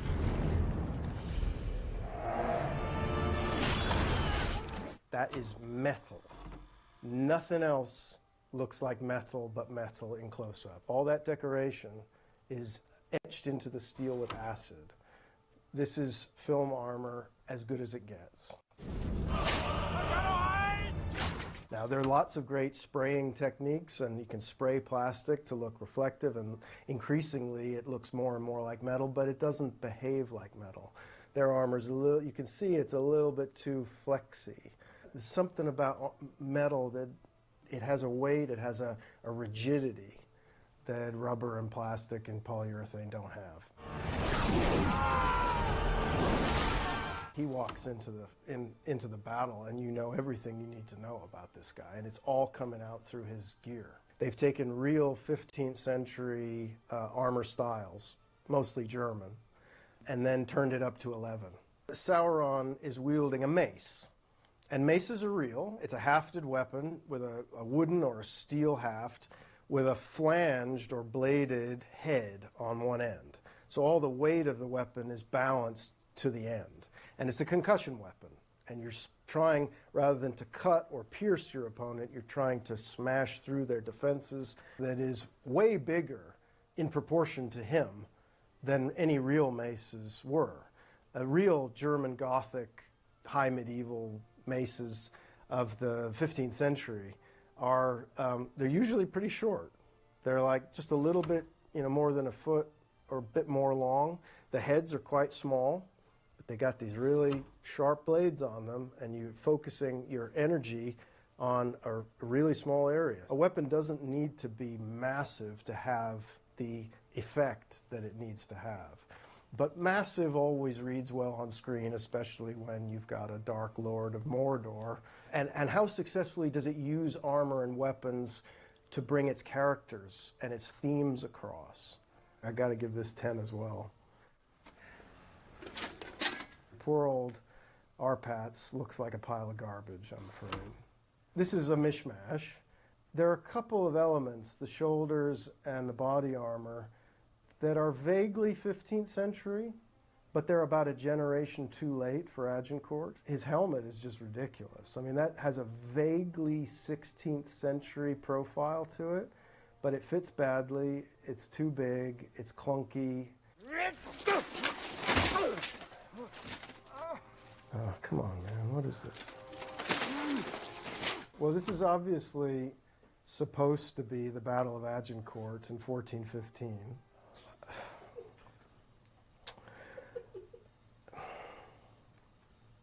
At the real Battle of Agincourt, it was very muddy. The French had 10,000 fully armed knights. That was the entirety of their army. They had archers, but they didn't use them. The Pas de Calais mud is like this thick, gluey clay stuff, very difficult to move through. And it would be difficult regardless of what you're wearing. Armor often gets blamed for the French defeat at Agincourt, as if the French were wearing heavy armor that the English were too clever to wear or something. The fact is, the English, including Henry V here, were wearing full plate armor of the time. The English had 1,500 fully armed knights, whose job it was to protect those famous archers.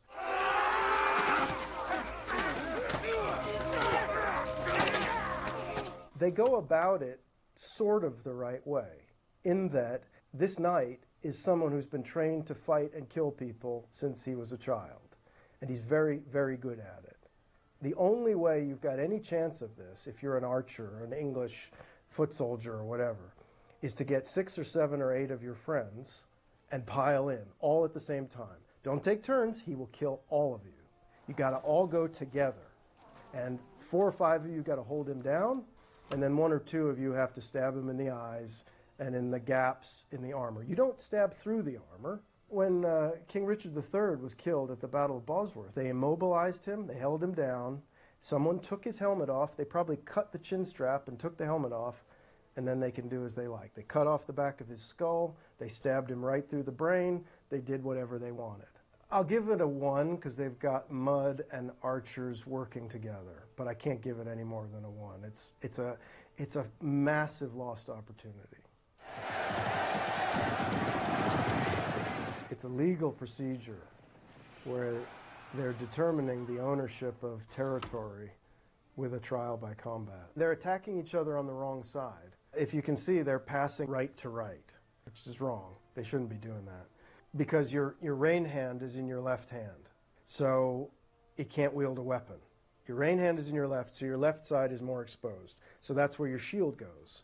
Your lance is in your right hand. Nobody's allowed to be left-handed in the Middle Ages. In traditional knightly mounted combat like this, you always pass from left side to left side. Unhorsing someone is very difficult, and it only happens when certain key factors all come together. The timing's got to be right, the impact, the placement of the lance on the body's got to be right, where he is in his stride of the horse when he gets hit. There's lots of things that kind of contribute to the likelihood of being unhorsed. But as a general rule, it's very, very difficult to separate a good horseman from his horse. If this was a later period, in like the 15th century, full plate, when you have full plate armor, you can be run over by a horse in full plate armor and you'll be just fine. I've seen it happen. This is kind of a weird choice in this film because El Cid, Rodrigo de Vivar, is a real person, but he lived in the 11th century, in the late 1000s. It's largely looking like the early to mid 14th century. Uh-oh. The 16th century two-handed swords are coming out now. We assume for some reason that a bigger sword hits harder than a little sword. That, you know, these are not firearms. This is not a higher caliber sword. You know? They didn't have two-handed swords in El Cid's lifetime. What you're seeing Charlton wearing here is what's traditionally referred to as string mail. It's a knitted garment, knitted with big knitting needles. So you've got big loops in the weave of the knitting. And then they iron it flat, spray it silver, and it looks like mail, or they think it does. It doesn't really look that much like mail, but it's been the mail substitute for years and years and years. And it's fine, you know, for the background. And I'd still pass it for the background, but you can't have it in the foreground. 5 out of 10.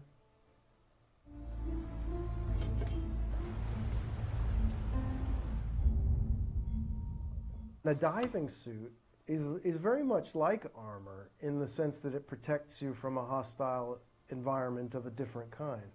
It's a complete fantasy because he's not got an air supply. Diving suits are a real historical thing. There are designs going back to the 14th and 15th centuries, in the late Middle Ages, of designs for diving suits. The skills of the armorer would be recruited for doing something like this. They work purely on a basic system of water displacement. The suit is not watertight. The water can get in. You pump air into the helmet, and it displaces the water below your face. But the water, as the pump is going up and down, the water goes up like this. And it sometimes covers your face and sometimes goes down, and you hope they pump hard enough to keep you from drowning. It's dicey, but it's possible. I give it a 7. It's very, very interesting. Hey, what's he doing? Stop that. No, can't do that. That's not how you take a sword apart. I'm sorry. This whole idea of melting a sword blade down and then recasting it in a mold, which is what they're doing, you can't do that. If you reduce the iron or the steel to its liquid state, you lose all of the properties that you want. If you melt and cast iron in a mold, it's cast iron, and it becomes really brittle, and you can't temper it, and you can't heat treat it. You know, when you have a lump of iron ore as it comes out of the ground, yes, they heat the iron ore to separate the iron from all of the silicates and the rest of the stuff that it's mixed up with. You never fully melt it. You don't bring it up to the full melting point. You heat it up until a chemical reaction occurs in the ore, which separates the iron from all of the other junk. And it sort of gloops down into the bottom of the bloomery. Weaponsmiths are very, very careful never to fully melt anything. You cannot melt armor down and make new armor. I don't care if it looks good on screen. It's dumb. I like some of the things that Game of Thrones does with armor, but that's a fail. That's a 0. I love the sort of evil Statue of Liberty sort of, you know, aesthetic here. I think the star of that scene is the flail. Real flails are derived from farm implements, the articulated staffs that are used for threshing wheat. And if you have a feudal peasant army and they need to take whatever hurty things are to hand, a flail, you know, agricultural implements are good. It's a staff with just an eye bolt articulation and then another piece of wood. When such an idea is weaponized more extensively, they add a short length of chain between the staff and the head.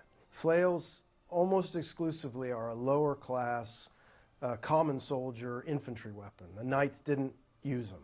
Because they're kind of scary and they have an inherent mechanical intrigue, they've become much more famous and much more popular to the kind of popular conception of the medieval knight than they really deserve to be. But it's great here. I mean, again, it totally works here. No flail was ever that big. No flail ever had a chain that long. But in this context, it works great. I can't think of another weapon that would have the kind of visual and story character-driven impact that this has in this scene. It's got to be a 10 out of 10.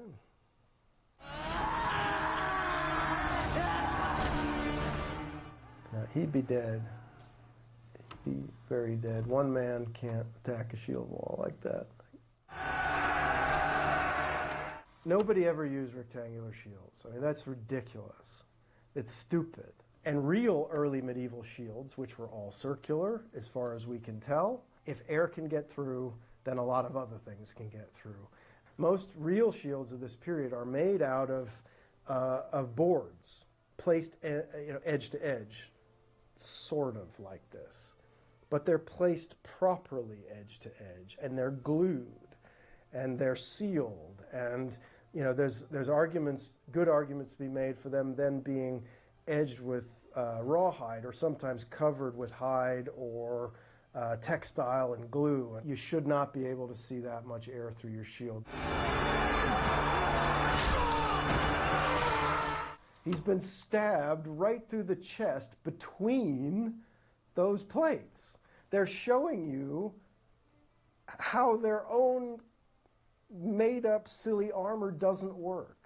Now maybe if he gets hit full in the chest with a spear that's wielded by someone who knows how to use it, his padded textile and mail armor, which is what he should be wearing, or even maybe a scale armor, maybe it wouldn't stand up either. No, I can't, I'm sorry, I can't find anything to hold on to. That's a 0.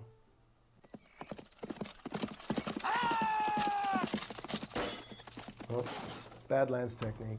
I'll give them a pass on that because they wouldn't have known what good lance technique is.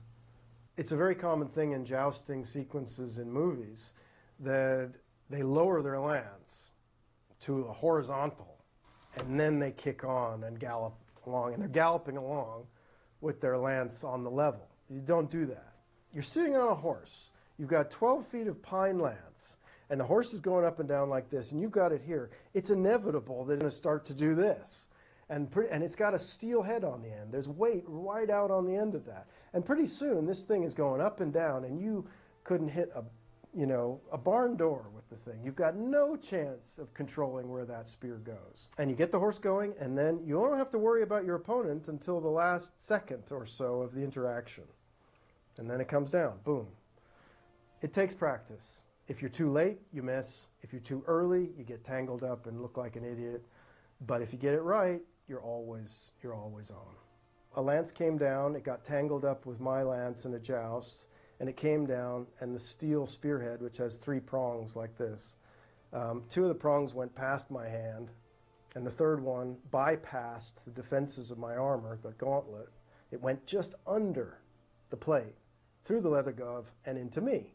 I finished the competition before I even realized I needed to go get sewn up. Yield, sir. I have the advantage. Now again, this is all metal armor. It's all aluminum. Aluminum sprayed black or aluminum polished. But look how good it looks. They worked hard to do what they were doing, and they knew what they were doing, and I think it deserves a 7.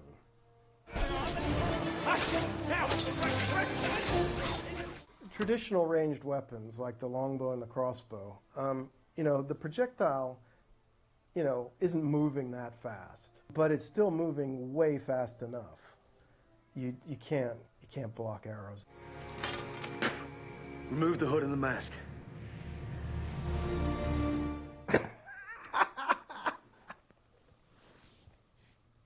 It's an interesting outfit he's got on. Who's he come as? He's got a vaguely 11th or early 12th century helmet, but he's got full plate armor under there like the 16th century or something. I'll give it a 2 because it's funny and it's Nicolas Cage. What business does an elf, a man, and a dwarf have in the Riddermark? Speak quickly. Yeah, this is a great entrance to a character. Tolkien imagined the Rohirrim as Anglo-Saxons who fought like knights on horseback.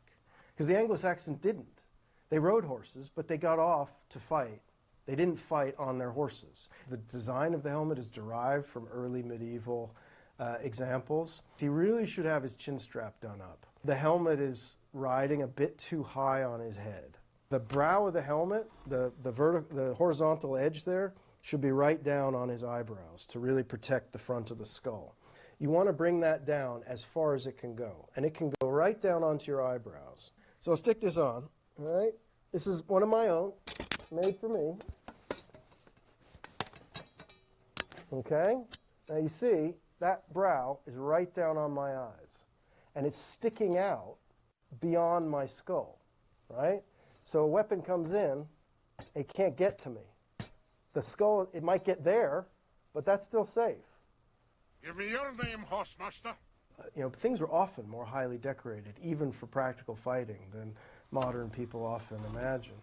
They're going for armor that looks kind of architectural, like the dwarves build, you know, caves and they work with, you know, rock and it's under mountains and stuff. So they're looking for a kind of blocky aesthetic. It's starting to look a bit too much like polyurethane here to me. There's something about metal that it has a weight, it has a rigidity that rubber and plastic and polyurethane don't have. I got to dock them a couple of points here for the fit and the chin strap, but it's still got to be like an 8 out of 10.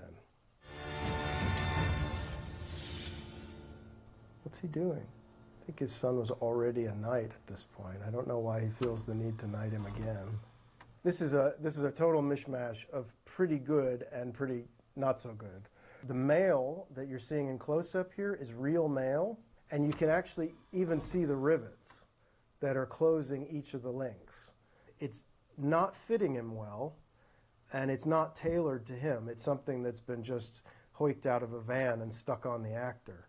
A lot of film mail is just like plastic links butted together, sprayed silver. For a lot of uses, it's fine, but they don't have the rivets. Real mail is, you know, iron links riveted closed. I appreciate the fact that he's got a lining under there. He's got padded textile under the mail, which you have to have, otherwise he's going to do precisely nothing for you. A lot of exposed throats there. And they've stuck random articulated shoulder plates over the mail shirt. This is Robert the Bruce in the early 14th century. They were starting to introduce more hard armor. They're a long way from full plate armor at this period. They're a significant way away, really, from articulated constructions like that look a bit like the tail of a lobster or whatever. It's a later thing. And the shoulders were less of a priority in this period. If you're going to put plates on a guy in this period, it should be on the elbows and the knees.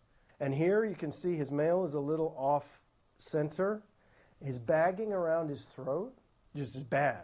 The key thing about a mail hood is that it has a piece called a ventail, which comes up and ties up to the chin, and it's sculpted to protect the whole throat. You know, this is armor that's doing nothing because I can stab him straight through his windpipe. This film is actively engaging with real heraldry. Heraldry is the system of colors and shapes put onto shields as a form of visual identification. So when all these guys are in armor, it's hard to tell who's who. Heraldry was the answer, and it works very well. They got things wrong that they didn't have to get wrong, but they still did a fair amount that's right. 7 out of 10. What? Nothing. I like this little scene because it shows that getting shot with arrows isn't immediately fatal. And Gilles de Rais here, Joan's companion, who was incidentally a serial killer in real life. He was a pretty despicable child murderer. But anyway, he knows that he can take a hit. She's not wearing armor in this scene. He is. Shot for shot, a longbow arrow has very little chance of hurting a man inside. You need the kind of mass volume that Henry V organized in his armies to put so many arrows downrange that somebody's going to get hurt no matter what. I asked for a grandiose coronation, and this is what you get this? He wouldn't do that, almost certainly. He'd wear his coronation robes. And all of his knights certainly wouldn't wear armor to a coronation. Certainly not rusty, banged up stuff like that. Most of this is aluminum. This armor is made by Terry English, who's one of the most famous modern armorers working in cinema.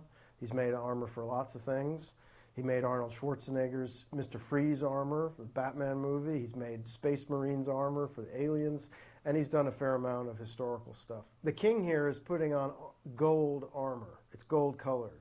And this is actually good. This doesn't look like gold armor, but fully gilded armor, where you have steel armor, and then it's copper plated, and then it's fire gilded, where you mix gold with mercury, and you apply this mercury gold mixture. If you then heat that mercury up and you boil it off, it leaves the gold chemically bonded to the steel. Normally, most people wouldn't be able to afford that. I mean, really only kings can afford this. And not all kings, but the French kings liked this. It was a distinctive thing, actually. It creates an image of a king as like the sun manifested in human form, like a superhuman being. But it would have been nicer if they'd given Terry the budget to gild it properly. I give it a 4 out of 10. We've already been through this before. We both know you haven't got it in you. A sword is not a gun. Pointing a sword at someone out of range with your arms fully extended so you have nowhere to go with it doesn't achieve anything except making you look like you've never held a sword in your life. You point your weapon out there like that, he's going to take it away from you. There's often not enough color in medieval depictions in cinema. Medieval people loved color, bright color and richness. It didn't populate their world very much otherwise.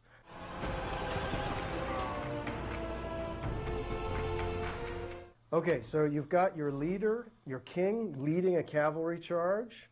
They're in wedge formation with the king at the point of the wedge, which is great. This is how it's done. The guy on the point of the wedge is steering the whole cavalry charge. He's like the guidance system on a missile.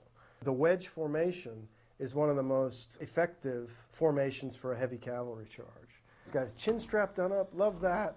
He's still got his visor up, which is good, because at this stage, he's still far enough away from the enemy where he's got other things to worry about. A cavalry charge might start when you're maybe 600 meters away from the enemy line, but you're not going to be full pelt straight off. You need to start the charge in good order. He's got to look around and make sure his formation is maintaining its position. They're keeping their cohesion. If he starts running too fast, then they have to catch up, and then they start getting too spread out. They've got to stay close. He's got to be watching that. Fine. But now the real test of this sequence, and the thing that Hollywood hates to do, is cover its famous actors' faces. But in a real cavalry charge, this guy, once he's got himself set up, he needs to close that visor.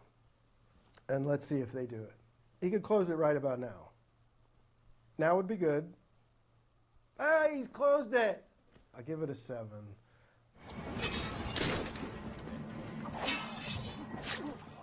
If I could change one thing, I would change this. He's wearing his gorget on the outside of his breastplate. The gorget is that neck plate. He should actually have plates covering his throat. The gorget has neck plates in here, and it comes down and has this larger chest plate. That chest plate should be underneath the breastplate. And the breastplate has a turned edge to stop things sliding up into your face. But if anything does get past, it hits the gorget. But in Game of Thrones, they habitually put them on the outside, and it's a howler that I can't abide.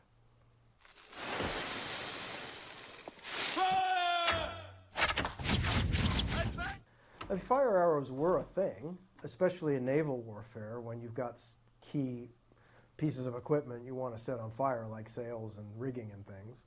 Fire arrows, as a rule, get way overused in cinema.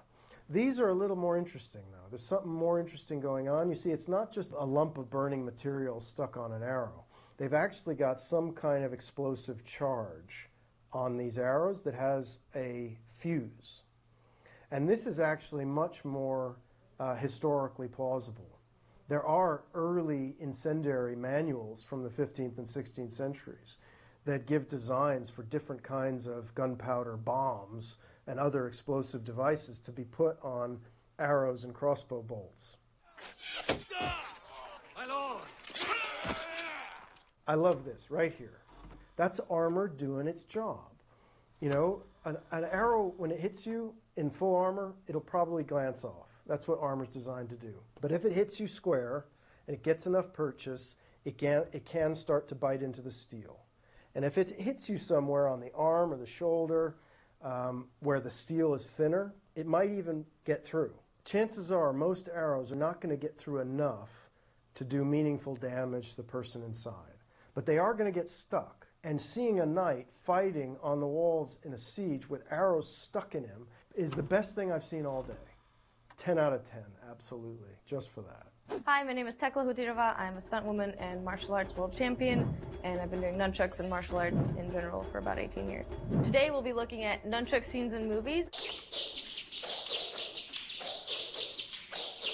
It's very traditional nunchuck style. It's a lot of the passing under the hand stuff, which is super cool and like more old school. The longer chain ones might be more practical. The longer the chain, the further your reach is. This is about the length I think that they were in that last clip, because the ones I compete with, it's a shorter chain, so you can do more like flourishy things with it. Not only did he hold it normal grip, which is your thumb facing the chain pretty much, but whenever he switched his hands, he had them backwards a few times. You don't see that often. It's a style, I think it's like knife, you know, you have like your regular standard grip and then you have like ice pick where it's upside down. So I guess that'd be like the ice pick version, which is cool. This is the normal grip, but it's neat to see it this way because obviously it works the same way, but it's just cool. You don't have to start under the armpit. I think that's another just traditional move. They usually like spin it, catch it under the armpit, and then shoot it back out again. And I think maybe that's more of a sneaky way to do it as opposed to like being loaded here, right? You're here and then everyone's like, oh, there's no way. And then like traditional weapons especially come from like farm tools. This was just for like smacking grain out of hay and like wheat and stuff. And then someone's like, this works on grain. I wonder what it'll do to someone's face. I can't rate Bruce Lee. 10. All right, maybe 9 because he showed off for way too long.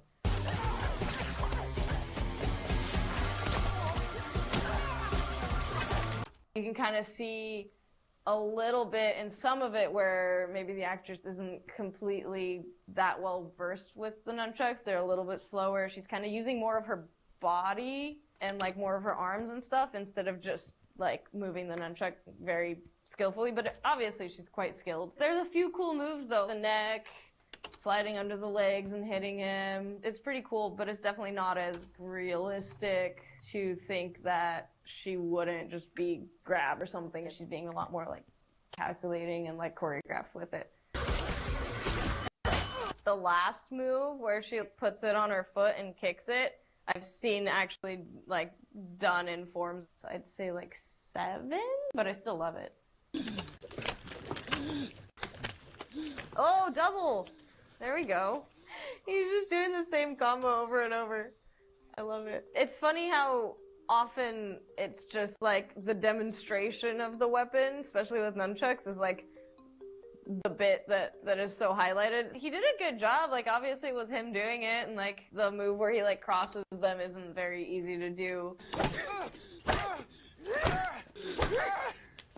If I were to be in a fight with nunchucks, I think I would just try to make the big swinging strikes. The best one's probably from top to bottom at the angles. You can do side to side or like a nice uppercut.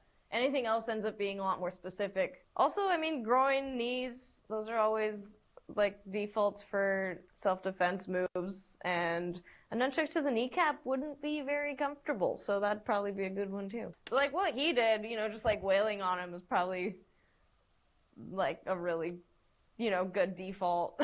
I want to say they're foam ones in that scene too, just by the weight that it looked like they had when it bounced back. Real nunchucks are made out of wood. They're illegal in California. It's just always such an interesting question that like people ask that kind of confuses me sometimes about like, are they real? If you're training with a sword, if it's made out of metal, it is, but if it's not sharp, then I guess it's not real. Like these are real, they're just foam. So it's like a weird, you know, like what the definition of a real weapon is. He just did the demonstration, which was really cool, but the actual fight bit was like 3 moves and the nunchuck bounced back. So, like a 5.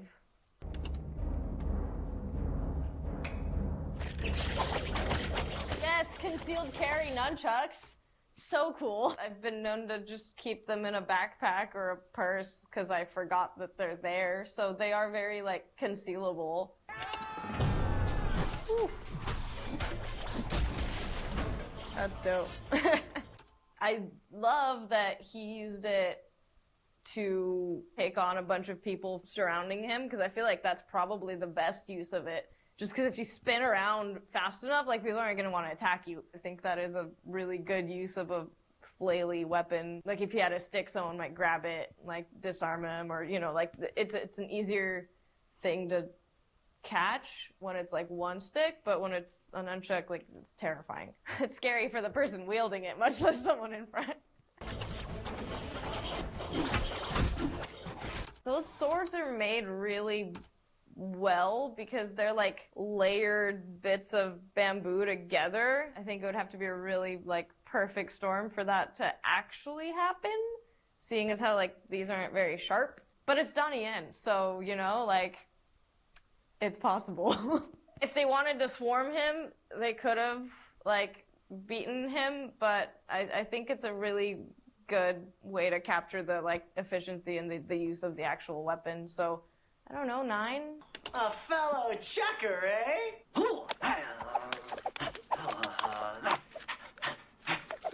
Yeah, I mean, rolling it over your hand is always harder. It involves letting go of one of them and just letting it roll over your hand and get to the other one. It's hard to do with the longer chain because you have to be able to get that. So I'd say like straight strikes are the easiest, and then something with a spin, and then something with a release as far as difficulty tiers. So like that difficulty scale and the speed, I think, are pretty good signs of like expertise.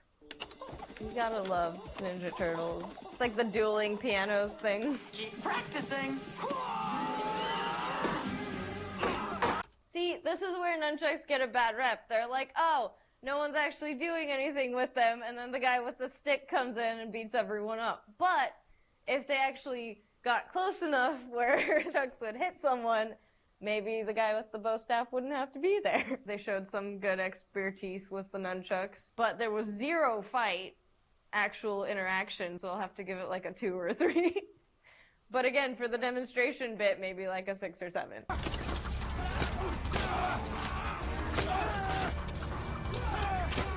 Alright, ooh, pass around the back. Nice. Again, with this, you see a lot of just straight strikes, not so much fancy stuff when you're actually interacting with people, with which, again, like it's the diagonal strikes, the sideways ones, upwards. Hitting the guy out of the air was probably the least practical thing. I still liked Donnie Yen's version better with like everyone attacking at once, because again, this was a little more choreographed where like all the bad guys come in at their designated time, which is plausible, you know, of course, but I think if you're a mob trying to end up hurting someone, you just like go like 1, 2, 3, let's go!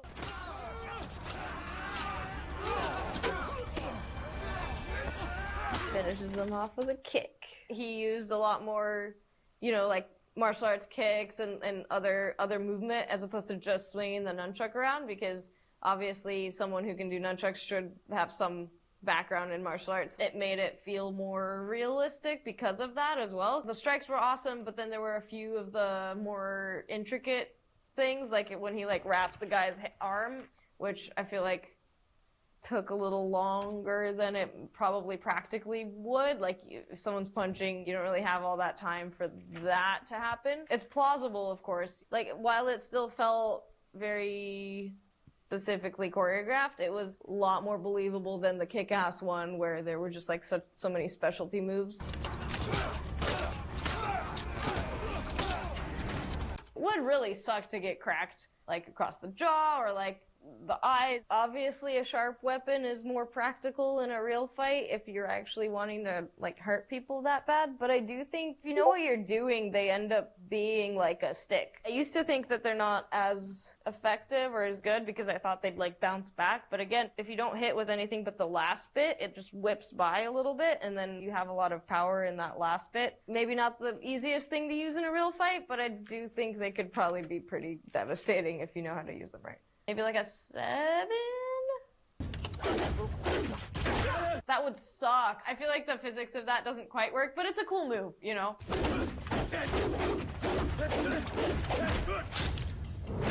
I liked the Bruce Lee character dodging. He's very skilled to dodge that close to the nunchucks, but I liked him stepping offline and like punching the guy and taking the nunchucks, which is what you want to do with disarming a weapon of any sort, right? Like, you want to kind of get in past it and get past the, like, that end where the most power is. There was one bit where he like hits the pipe and then hits the guy's hand, which is really like a cool take on it, because like hitting fingers would suck. whereas you're not going to disarm the pipe out of someone's hand. Important muscles for using nunchucks, one of the main ones is actually your wrists for the more intricate movements, and then obviously your arm and your back. And power comes from your hips. Range of motion is very important, arguably more important than muscle mass. This one's tough, because I liked this one. It showed like a variety of styles, but like if we have to rate it on practicality, like 7 or something.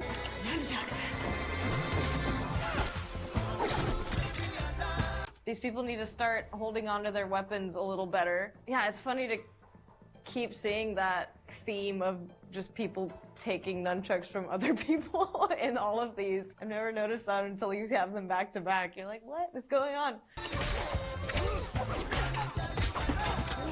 I don't know if I would block an axe with it, just because I'm not sure how sharp the axe is and how heavy, and like it's kind of a small chain, so it's not unlikely that it might snap it. There's also other blocks, like this ends up actually being a block as well, because you're here, you're blocking all that. And then you can also kind of block if you just hold them, their stick on your arm, so that's a good block as well. Again, like I don't think they're the most secure things to block with, but that's not a horrible move, especially if you're stepping off to the side, just to like ensure you're gonna not be hit if something does happen. Probably parry instead of just block straight on. I don't think it showed off like the practicality of nunchucks all that well. You'd have to be very skilled and very specific with your movement to be able to pull that off at all, and I wouldn't recommend it. So maybe like a 5, but it was a cool little scene.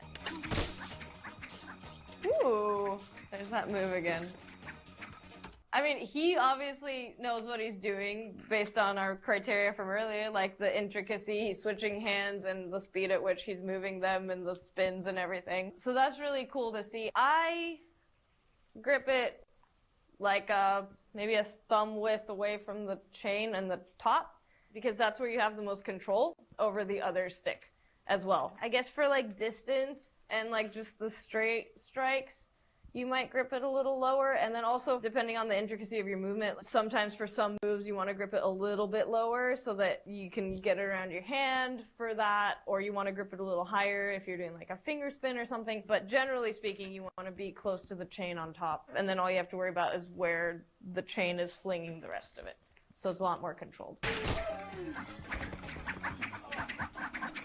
I don't do the like eyes fluttering thing. It is kind of indicative of not knowing the distance and like location of the nunchucks or any weapon really. Like I think people do that with bow staff and sword and stuff as well, even if it's just foam. Like if I throw it and lose track of it, then I do that obviously, but I do know where they're going most of the time. But you definitely hit yourself quite a bit, especially at first when you're still learning and if you're not being smooth. A lot of times it's like funny bone, which is fantastic. Back of the head, which I'm not even sure how that gets there, but that's a good one. Also makes a really good sound. They're definitely special, but I've never like knocked myself out with them or like anything horrible. So practicality wise, I mean like probably like the 4 or 5 again, just cause like some of the strikes didn't look like they hit exactly. Oh, this is the quintessential scene. I can't rag on this. Canceled immediately. I like how, I feel like it is realistic how few times they hit each other with them and how much more it is kind of like a distraction. Like that first move he did like basically just like a distraction move and then kicks him in the like the ankle to throw him off. So like that stuff's more practical, I think. It felt maybe not like gritty realistic, but it did feel realistic within like if you're sparring with someone, you're gonna show off your moves and everything and like kind of like test the waters and the distance, which they were doing a lot during the like demonstration periods and just kind of showing off very simple straight across strikes, which would work. But yeah, I think that's one of the best ones we've seen for sure. I'd say that's the 10.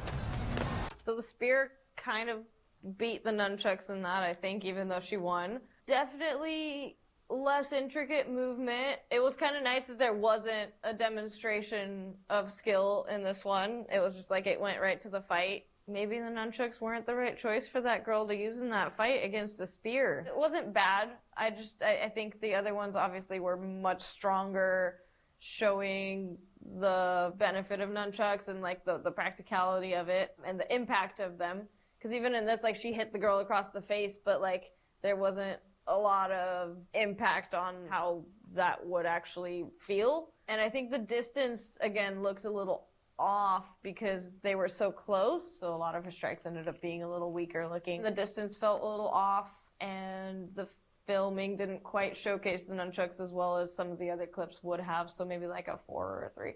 Hi, I'm Matt Easton of Schola Gladiatore, and I teach people how to use things like spears and swords and daggers, and I also deal in antique weapons. I've been teaching people how to use weapons for 20 years, so today we're going to be looking at some polearm combat scenes from movies. Okay, so stab in the foot there, that was really nice, and I think a lot of people might think that's silly, but funnily enough, there's an anonymous treatise from the early 16th century that repeatedly talks about stabbing the opponent in the foot and stabbing them in the crotch. So absolutely it was done. This kind of distraction tactic is in medieval treatises, so I love it. Okay, whoa. There's like spinning this thing around. So this is a thrusting weapon, but she is twirling it around like a snooker cue in a bar fight. That's not going to have much effect on people. It's not a good striking weapon. Thrust with it, it's a spear. Taking turns. So this is a favourite way for multiple people to attack a hero in a movie or a big villain, is to take turns at attacking them. Just attack them at the same time. Don't go 1, 2, 3, 4. So if they are trying to surround him, they should still have their spear points forward predominantly and form essentially a ring of points around him. Perhaps the only excuse you could give them is they're trying to capture him rather than trying to kill him. One of the things that really bugs me about spear use in Black Panther is that the spears are used more like quarterstaffs. Now, not to say you can't use a spear like a quarterstaff, you can strike with a spear, it's just not the most efficient and effective way of using a spear. If you've got a sharp point, use the sharp points. So, I've got to be honest, I'm going to give it a 3 out of 10.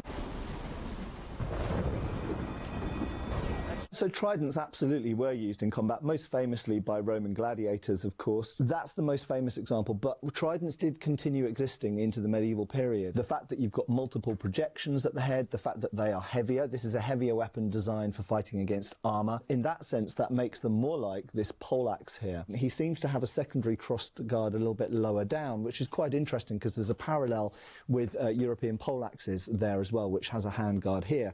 That's not only to protect the hand, but it's also to give more force to the push. So if you're fighting in armour and you plant the cross, as it's called, in their armpit and you want to push them, it gives you something harder to push against. So that one of the first things to note is how twirly this fight is. I'm not a huge fan of such turning. I mean, they turn their backs on each other so much.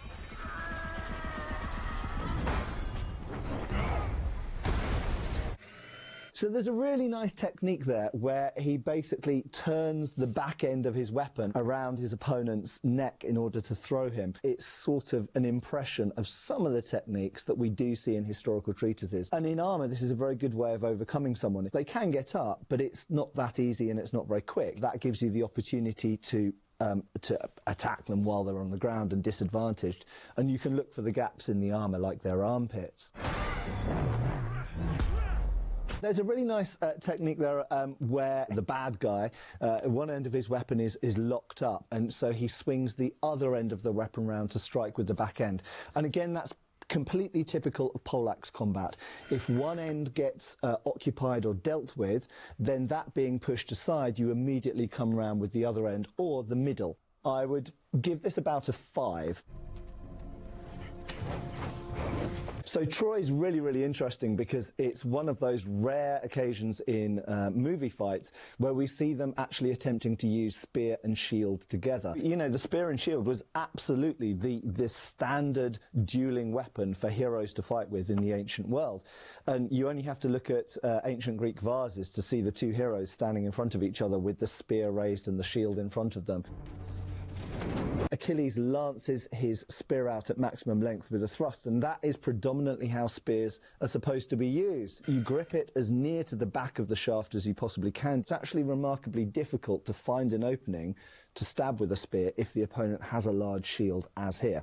That's why people used them. Really, really nice detail there. We see Achilles switching the spear around, so he's using both ends of it. And in fact, we know in the ancient Greek world, spears often have two ends on them. Throughout history, a lot of types of spears have two ends on them. So you can stab with the main principal end, but you can also stab with the foot end or the heel. It's not usually so sharp or so big because it has to stand on the ground a lot of the time, but nevertheless, if you're being stabbed with it, it's fairly unpleasant. So there was one little minor detail there that kind of bugs me. Hector basically kind of slashes with his spear, and now with a typical spearhead like this, it's not going to have a lot of cutting potential. So, you know, I suppose it's fair that in a pinch you might do this to make someone back off, especially if it's kind of face level. So it's going to make a person flinch or move away. But even if it had connected, it wouldn't have done an awful lot of damage. It would have been like being hit with a stick, basically. Resting the spear on his kind of back and thrusting over the top of his shield. This is incredibly short range and I think of dubious use.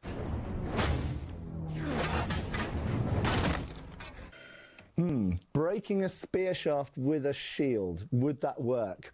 Probably not. Look at movies where things like this spear are chopped through with a sword. We've done experiments, we've tried to do it. You can cut through a spear shaft, but it takes several blows with a sharp sword. It's not a lightsaber. Breaking through one with a shield, even less likely. So really, spear shafts are designed to be relatively durable. Relatively light, but not super light, but pretty strong. If they're not strong, then they're not going to work as effective weapons. We see Achilles' spear get broken by being stamped on. Now, this is slightly more plausible. I don't think it would be as easy as it's shown here. However, it's more plausible than breaking it with a shield. An 8 out of 10.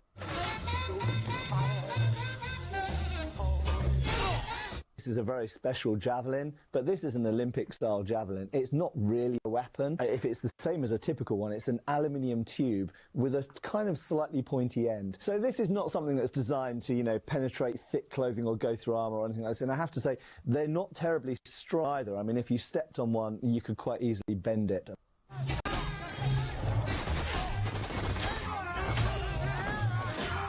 He's using it like a giant lightsaber, as if it's magically cutting through people, but I don't understand how or why. Finally, a stab. Oh, a double stab. So finally she thrust with it. I have no issue with that. She actually used a spear like a spear eventually, but you know, what's all the swinging it around? It's not going to cut anything. I'm going to give this a 1 out of 10. It really, really bugs me how he uses this spear. It is the most stupid way that he could have used this spear. Basically, he could have won this fight in the first few seconds if he just used it like a spear. Instead, he uses it like, I don't know, like a broom handle. He thrusts with the wrong foot backward, giving himself the minimum reach. He's got enough space, especially in a corridor, to occupy that space with the point of the spear and keep the opponent in front of him. So the main advantage of any polearm, but particularly of spears, is reach. But with reach also comes leverage. The two things go hand in hand. A small movement at the back end means a large movement at the top end. So quite simply, if you're trying to get around an opponent's shield, you can go from high to low. You could go above the shield and below the shield in the blink of an eye, which takes longer to do with a sword. The usual balance is a spear person can beat 2 sword people if there's no armor and no shields involved. A spear is a game changer. Spears can block with any part of the shaft. You can block with the tail end. Sometimes the middle of the shaft can be used. The problem with using the middle is it means any defense is closer to your body. But most predominantly, spears are used with the pointy end projecting forwards, and most of the defense will be done with the front end. The way he uses this spear is infuriating, and at one point, he's even got the spearhead pointing backwards away from the opponent while holding the blunt end outwards. I mean, he doesn't even have 2 spiky ends. it's an entirely metal spear, which is unusual. Generally, you wouldn't want to make a spear entirely out of metal because although it would be stronger, it would be so heavy that it would give up the advantages that the spear has. If you make it heavy, it also makes it far easier for the opponent to grab. Although they have a lot of advantages of reach and leverage, they are way, way easier to grab for the opponent to grab hold of than something like a sword. A sword is mostly blade, so it's harder to grab. This particular fight will get a really low score of 2 out of 10. I loved this episode, but this fight just sucked.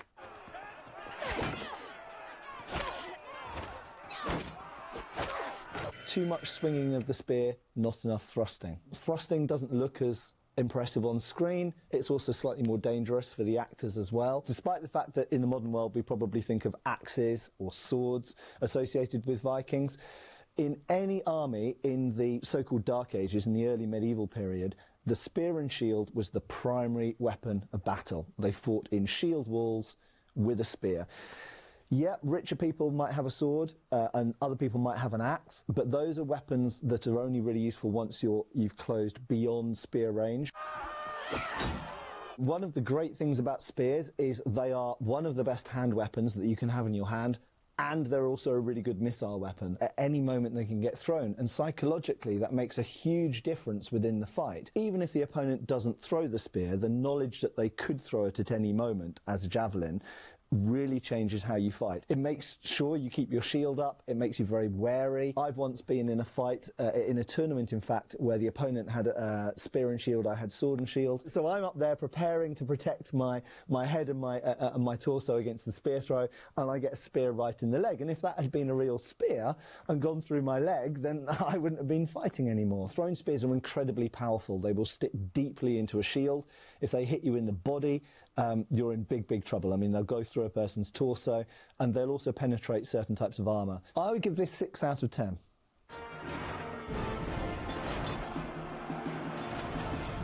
So what we see here is the famous pike phalanx. These are Macedonians, but pike phalanxes were used all over the ancient world. They were used by the Romans initially as very good against cavalry. It makes it very difficult for cavalry to operate on the battlefield. These are very, very long spears. You're far more limited in how you can use them. You don't generally turn them around and use the back end, although these pikes do have a counterbalance on the back end with a spike on it. Now that's partially so that if the pike gets broken, you can turn it around and use the other end still as a weapon. Also, it provides a counterbalance so you can hold more of the pike out in front. Hoplites were quite characteristic for using the pike two-handed. They needed to use it two-handed because it was so big and relatively heavy, but they also used shields. And so what they did is they strapped the shield in such a way that they can hide behind the shield to some degree, obviously protection against arrows, but also protection against enemy pikes. This has been represented very, very well, very accurately. So against arrows it's difficult because you know you're holding a great long pike with two hands and you've kind of got a shield suspended. It's not that easy to at that point put your shield up because you're not really holding the shield in the typical way. And also the shield doesn't cover your whole body. The problem with arrows is they'll find, it doesn't matter how good the armour is or what shields you're carrying, they will find gaps. So absolutely, peppering a phalanx with arrows is good advice. So one little detail, it makes it look like the pike is travelling very, very quickly and piercing bodies. And the one thing you have to say about pikes is they don't move quickly because they only move as quickly as the pike block moves. You can stab a bit with a pike, but it doesn't go through an awful lot of motion. 8 out of 10. So it's a massive, massive glaive. A glaive is an English word for a weapon that's essentially like a falchion or broad sword on the end of a stick. So it has the reach of a polearm, but it has the cutting and thrusting abilities and type of a sword. And it would be a form of dao. A dao is a single-edged weapon. So it's something that's very effective at cutting. That's a very, very big glaive head. So this is a heavy polearm.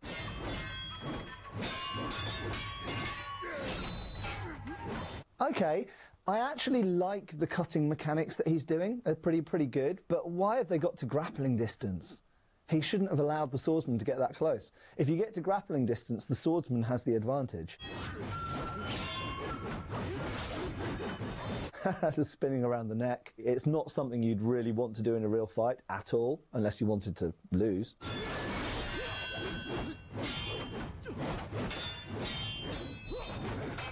I wouldn't say he's necessarily holding it in the most logical way, because he's given up all of his reach advantage by holding it across his body. The opponent's got a sword.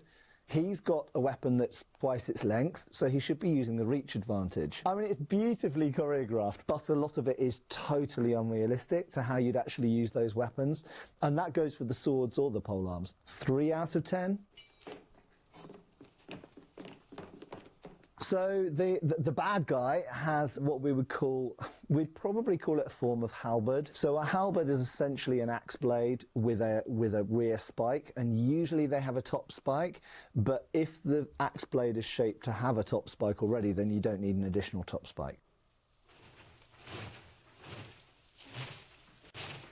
Now, the way he's using it, it looks comedic, but actually, can you think, if you're occupying a space, how intimidating that would be? This is a weapon which weighs, probably, if it was a real one and if it was steel, probably about 6 pounds. If someone's got a 6-pound weapon, of which about 5 pounds of that is the end, and they're whirling it around, that's really, really intimidating. One hit from that and you're going down.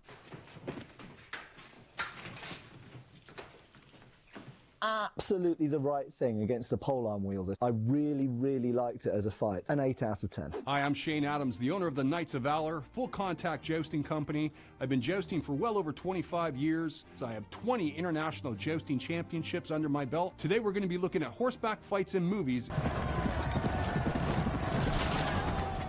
They hit, but it was just a glancing blow. There is no penalty for missing your opponent, but you're going to be behind in points. If you hit the target, whether it be a smooth plate or whether it be a targ shield, you get a certain amount of points. And ultimately, if you unhorse your opponent in the full contact style, that's the maximum amount of points. There's probably well over 19, 20, 25 different styles of jousting.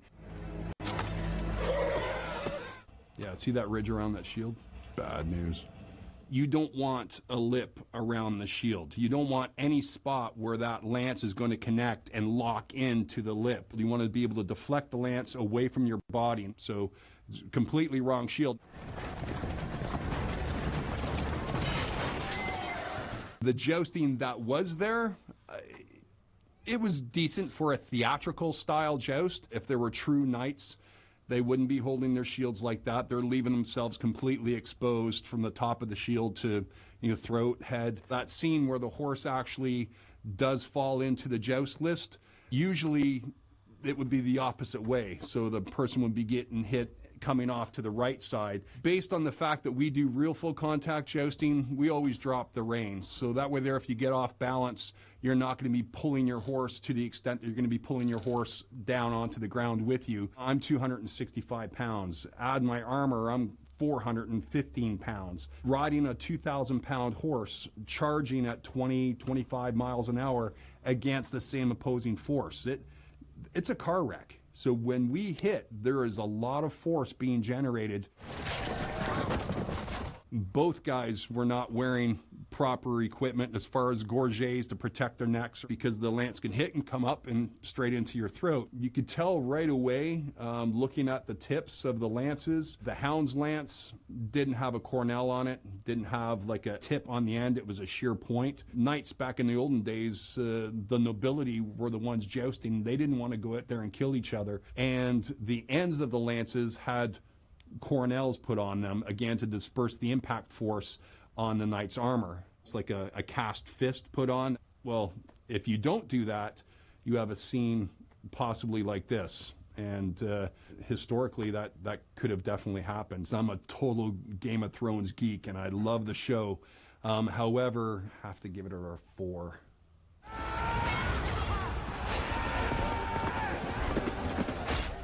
They, utilized just that connection with the horse without the stirrup. The stirrup didn't really come into play until the Battle of Hastings in 1066. A Roman cavalry, it's great riders because they're basically rotting just with that feel and connection underneath them. Where the Percherons are now, 17, 18, 19 hands tall, they would have never been that tall. They were a lot shorter back then. As a matter of fact, they were more almost the size of a large pony, to be honest with you, 14 to 15 hands. His horse was tripped up. Down the horse went, and down you go. How does it feel to come off of your horse? Well, flying through the air is pretty easy. It's the sudden stop when you hit the ground that really sucks, just to be honest with you. He rolled, so he was fine. It's a muddy terrain. There's been times when I've, come off my horse that I've landed on my feet next to the horse holding on to the reins. Stay on your horse. But if your horse is going to go down, it's best for you to get clear of your horse because you don't want that 1,500 to 2,000 pound horse body slamming on top of you. My jousting career, I have very little injuries from my full contact jousting career. The more injuries I've had are training horses for the sport of jousting, and you're getting on a horse in an outfit from Battlestar Galactica, a Cylon, you know what I mean? That's going to freak a horse out. I'd give the whole scene a definite 8.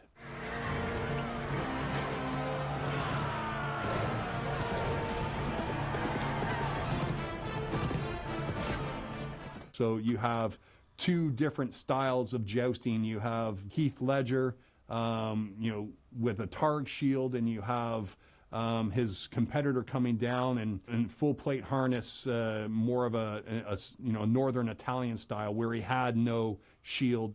Get it in the cradle, get it in the cradle. Where they were saying get it in the cradle, get it in the cradle, before the cradle was the arete.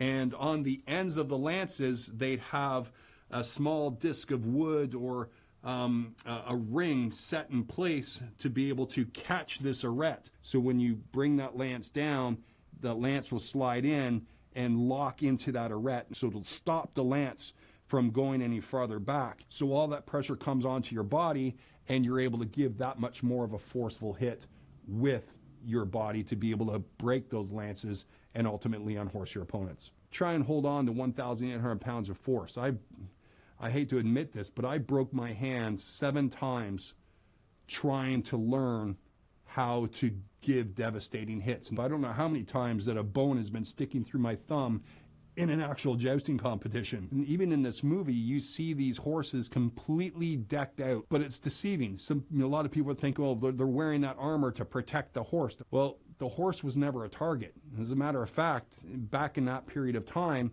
if you struck your opponent's horse, you'd be stripped of land and title. Why'd they have armor? Well, it was more of a car show. They didn't want to bring their Volkswagen. They brought their Ferrari. Hey, check me out. And that's what that horse armor was for. Remove your helmet. I'm afraid the final blow of the lance has bent it onto my head. Where it's smashed in his helmet, and he can't get it off. Still happened back then and still happens today's modern time as well. One of my dear friends took a shot in the helmet and spun his entire helmet around, breaking his nose. So it looked like literally it spun his head like a top. Of course, we're having problems getting it off because his whole face was all smushed up in there. Even if the target's down here, often you do get hit in the head. Of course, Heath Ledger's helmet, no person in their right mind would have worn that helmet. You do not want the lance to get in towards your face. This helmet, you'll see a lot of different designs. This is called a sparrow's beak helm. It's there because when you receive a direct lance hit, you don't want a flat surface like Heath Ledger received in that hit where it caved his helmet in. It's very, very difficult to cave this style of helmet in, and that's why I use it for my jousting career. Full contact is probably one of the stupidest thing a man could ever do. I'd give it a 7.5.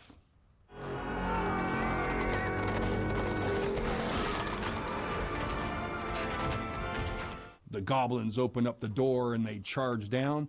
That's a true maneuver. That can easily happen, and them knocking down because they caught them at surprise. And you take 10 guys and put them behind each other and take speed of horse, that 2,000 pounds or 1,500 pounds for a lighter horse, charging into that, it's a bowling ball knocking down bowling ball pins. So the question is, can you keep up that inertia and keep on going? So the initial knockdown will knock the wind out of you. It might not kill you, but it's the other 50, 100, 1,000, 2,000, 3,000 horses trampling over top of you, just like cutting grass on a Sunday afternoon.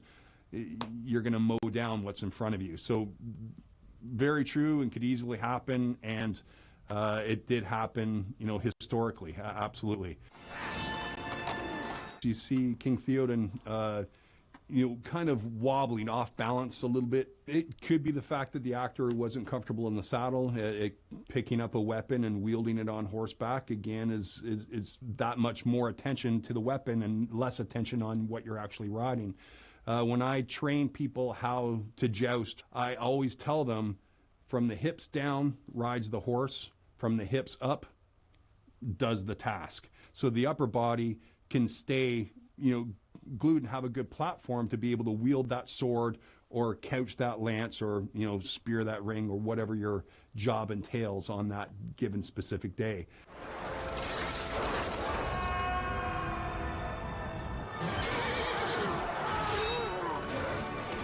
All the goblins this time prepped and prepared with the long pole arms, you know, locked down and locked in place. A truly historical defense against the heavy horse charge. To the extent that they actually stopped. A lot of the knights would stop doing that heavy horse charge because that horse was worth so much to them. If they actually had to fight, sometimes they dismount and run in and fight on foot and not take their horse. You can train a horse all your life to do this one specific job, and all of a sudden it's go time, and the horse realizes it's really stupid and he'd rather you just go and fight yourself, and he was going to go back and hang out with the sumpter. They had a lot of good historical elements in there and a lot of good action that could have been seen on a battlefield. So I actually give it a 7. So in this situation, a loud bang would just make the horse run faster. It's not going to know where that's coming from. It would shy more of the motorcycles coming up beside it than it would anything else. It would not want to be near the motorcycles, but again, in that scenario where you have cars on left and right, the only way it really can go is forward. So that horse is steering himself at that point. If you have a super fast thoroughbred, you're talking down a street like this, easily 35 miles an hour.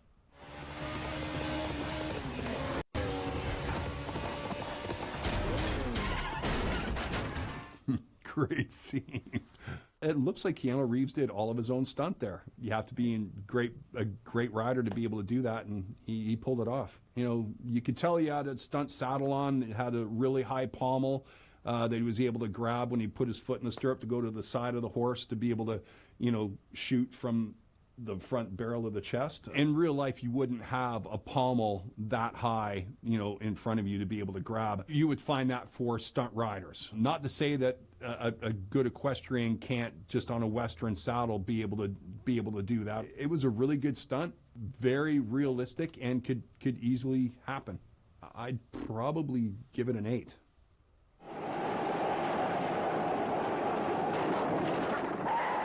This whole scene is absolutely fantastic. Back then they didn't have a green screen or CGI. They knocked it out of the park.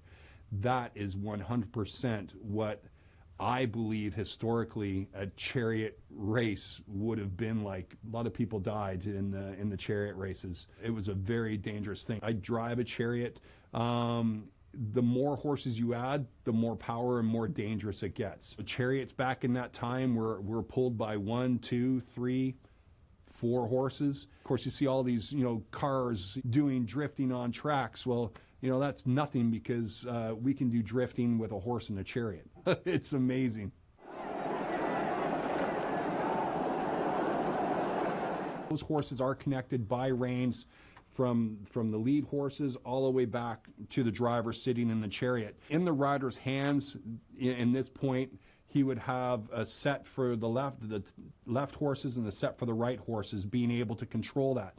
Some riders would have every horse reins coming into his hands. And there is so much power and force that those drivers, to get those chariots to stop, because there really was no brakes, would often have to put their feet up on the front of the chariot to be able to pull back with all their might to be able to get those horses to slow down in front of them. And no CGI, no green screen. That is definitely a 10 for a chariot race in my book.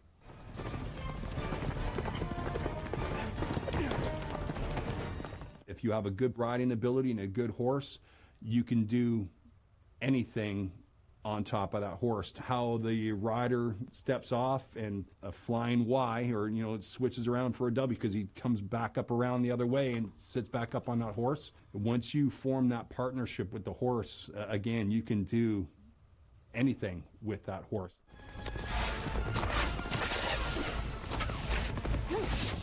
Cool. I wish I was that good. A lot of trick riding there. The bow that they have is a mounted archery bow. They use thumb release, which is again another tactic for mounted archery. So historically, a Mongolian archer is not somebody you want to meet in the back alley. Absolutely not. So yes, it is difficult, but you have to realize that they've been riding since birth. I think it's a great scene, but I'm not going to say it can't be done. Absolutely it can. I'd give it a 9.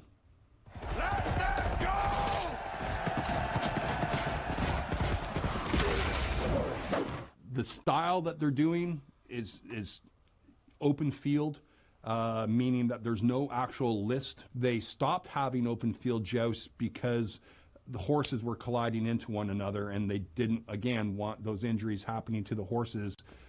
These were definitely war horses. To have two horses charging at one another is something a normal horse just does not do.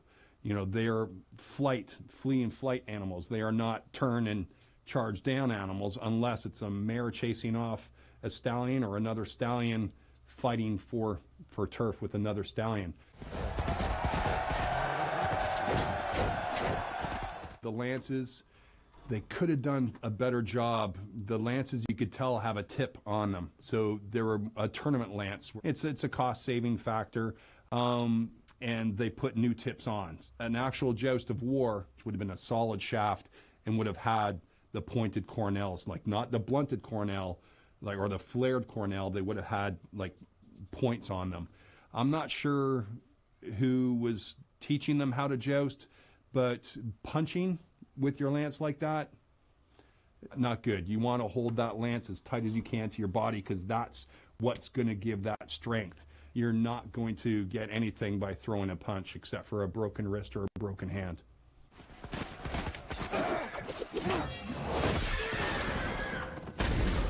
So when he ducked down, the lance also tipped down and unfortunately killed that horse. This is the chest piece for a horse. The patral is what it's called. Now again, it would, there to protect the front of the horse's chest. It still gives enough room for the horse to move its legs underneath, but behind this plate, ultimately is the horse's heart, and that's where the heart is, and one of the vulnerable spots in warfare to strike a horse. And that's why they protected it immensely with these plates. This is a greave, and the thigh piece is a cuisse. Back in that time, the French had the best armor, so it kind of carried through in today's modern day translation as well. This piece right here, this is, would go on my left side of my bottom leg, but you notice there's nothing on the inside. Well, there's nothing on the inside of my calf because that's how I control and feel my horse. And the reason this is open is so my calf, the inside of my leg, can feel the barrel of my horse and be able to give cues, whether it be left, right, forward, or back. Man, if they could have not punched with the lances and had a solid wooden lance, it would have been a definite 10, but I'm going to have to give it a 9. 私は川上仁と申します。幼少よりですね、甲賀の忍び術を学んで、もう今現在は日本でですね、この実技を残している者も私一人になってしまったということでございます。映画やテレビのですね、忍者の姿を見て、そのリアルさ、そういったものを評価していきたいと。Jutsu employs explosive powders as weapons or distractions. 忍者が火薬は非常にたくさん使いますね。一つは敵地を爆破させるもの、あるいはですね、そういう火薬によって照明、明るさですね、そういったものを使う。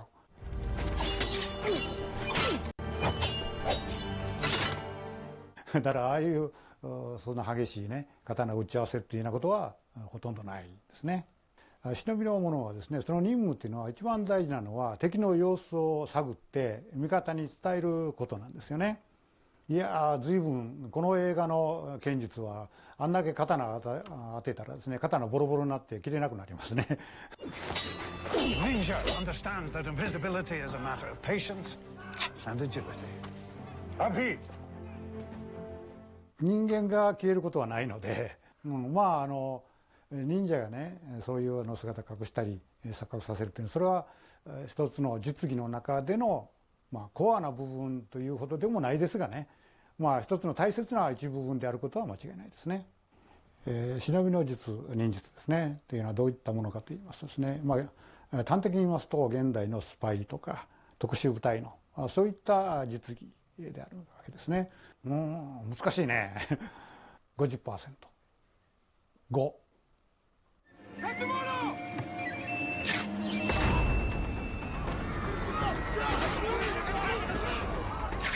いうようなことを行う、そういう奇襲っていうのが忍者の得意とするところで、待ち伏せもそういった中に入っているということですね。これはかまりというようなとかですね、不死とかね、伏兵ですね、そういった役割なんですね。忍者の主な仕事は夜討ち、それから矢込め、それから朝掛けという、こういう夜に忍び込んで敵を撃ったりか乱したりですね、朝早朝また寝てる頃に入っていくと。弓矢は忍びの術でもですね、一つは音がしないという特典があるわけですよね。そういった意味でも弓矢っていうのは使用されてきたであろうということは間違いないですね。忍者は手裏剣はそんなに使わなかったと思いますね。これは手裏剣ですね、十字剣という手裏剣ですね。こういうものもありますね。これも一緒ですね。こういう手裏剣とかこういったものはですね、敵に当てることすら難しい。ましてこれ刺さるっていうのはなお難しい。まして刺さってもなかなか相手は死なない。忍者が敵を倒すのであれば毒を使いますね。その方が確実性が高い。忍者の衣装は黒という決まってるわけじゃないわけですね。その場面場面、その時によってですね、いろんな色柄のものを使うということですね。黒の衣装ではなかったら藍色、ジーンズの色、あるいは泥の色、そういった色ですね。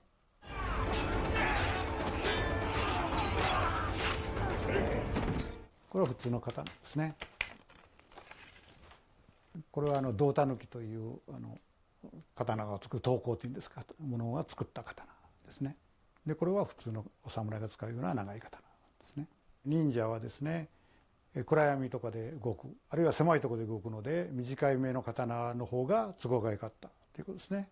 これはわざと錆びたものにしてるんですね。敵傷をつける時にかなをしたり、なるべく敵に害を与えられるようにこのまま放置しているものですね。このシーンも5ですね。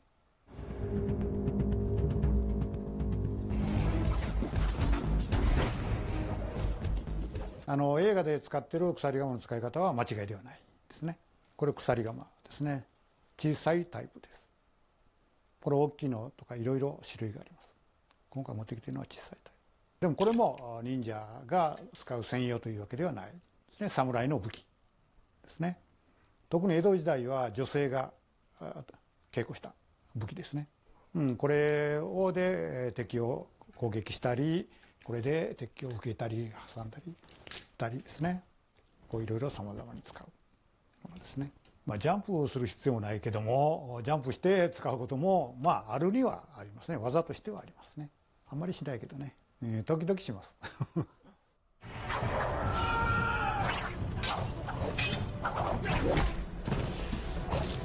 目を隠してですねトレーニングするというのはありますね。私は夜間の練習っていうのは頻繁に行いましたね、若い頃はですね。これは夜間の活動っていうのが忍びの者も忍者は多いんですよね。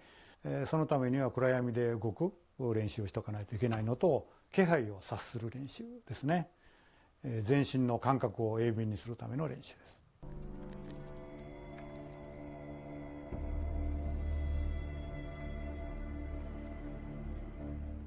いや、今のトレーニングですね、似たようなものがありますね。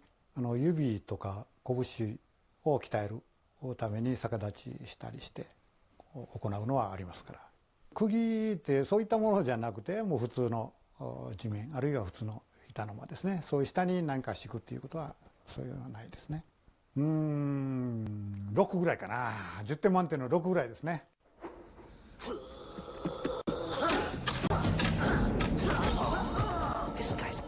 刀で戦うより槍の方が有利ですね。槍はね、非常に敵と戦うのには有利な武器ですね。これは鎌槍という槍ですね。で、これは鎌になっているので敵を引っ掛けたりですね、首切ったり高いところに引っ掛けて登ったり、そういうふうに使うものですね。で、長すぎると室内の狭いところでは使いにくい。だからこれは短めにできているわけですね。狭い室内でも戦えるようにということですね。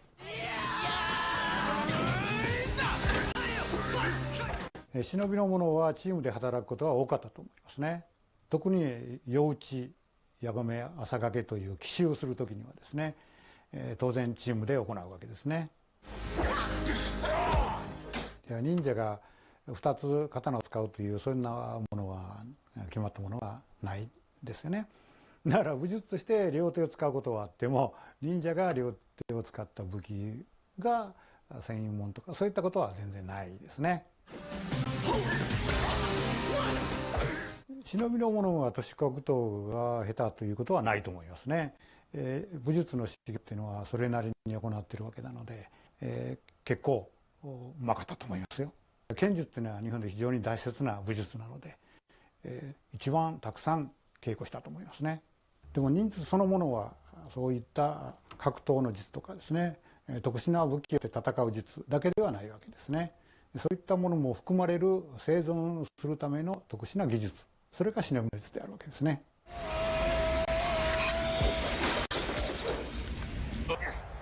ヌンチャク忍者はヌンチャクを使うということはないです。ヌンチャクは沖縄の武器です。ヌンチャクは結構強くできているので、人一人以来ぶら下がることができます。ヌンチャクで槍をと戦うんですか？いや、できるでしょう。でも槍の方が絶対に強い、有利であるということですね。3ぐらいですね。ほとんど空手やね。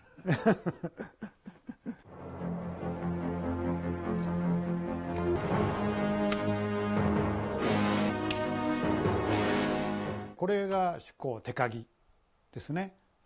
鍵になってる。これはもう草を取ったり土をこう動かすそういう道具なんですよ、本来は。これで木に登ったり敵と戦ったりそういうようなことは基本的に行わないものですね。これで木を登るっていうのはかえって登りにくいです。だからこういう道具を使わずに素手で登る、あるいは縄を使って登る、そういう方法の方が簡単ですね。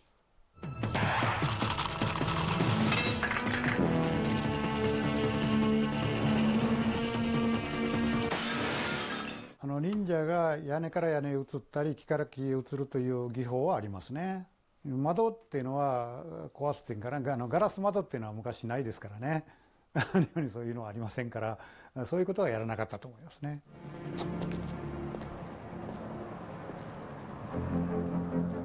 そうですね、忍びの者は隠れるということはね、身を表すずにその任務を行うわけですから、当然隠れるということが大切なんですよね。で、逃げる時にも隠れないといけないから、だから身を隠す方法っていうのは結構大切な技法であったのは事実ですね。これはね、ちょっと面白かったからね、6ですね。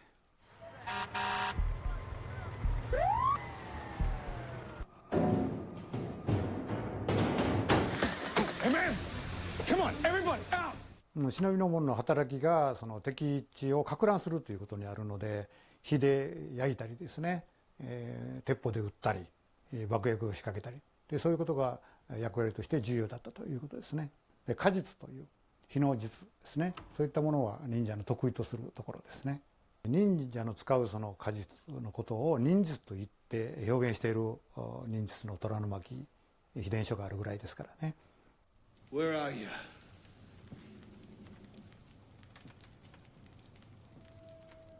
いやそれはないでしょう忍びの者の働きはね目立ってはいけないっていうことが最重要なんですよね。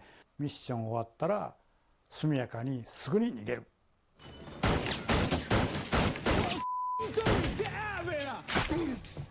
忍びの者がすぐにですね、忍びの者というのは忍者のことですが、殺人者アサシンとかそういった姿で描かれることが非常に多いんですがですね、実態はそういう殺人者ということじゃなくてですね、敵を撹乱したりあるいは敵の様子を探ったりする、そういう役割を担ったものですね。だから敵と戦うというよりは生きて帰ってその任務を遂行するという、それが実態の忍者ですね。この映画も豪華なというところです。忍びの者が暗殺をやったというのはほとんどなかったんではないかというふうに気がしますね。忍者の走り方もいろいろありますが、手はあんまり振らないということになっているので、そういった面においてはね、手を後ろにやって走るっていう形はまんざら間違いでもなさそう。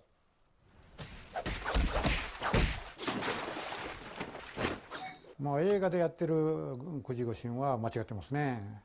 もう全てむちゃくちゃですね、形をなんか結んでるだけですね。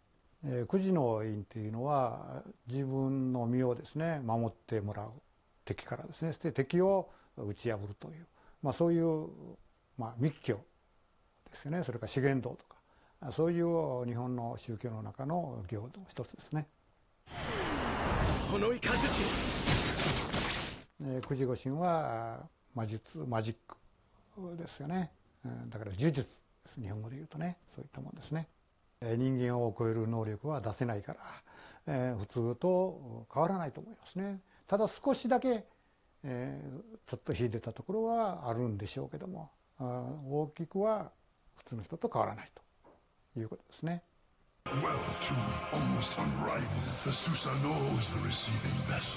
動物を使う人もいたというふうに言われるんですが、なかなかうまくは使えないと思いますので、それが証拠に犬と出会った時にどうするかとか、そういう毒で殺してしまえとか、そういったようなことがあるぐらいですんでね、なかなか難しかったと思います。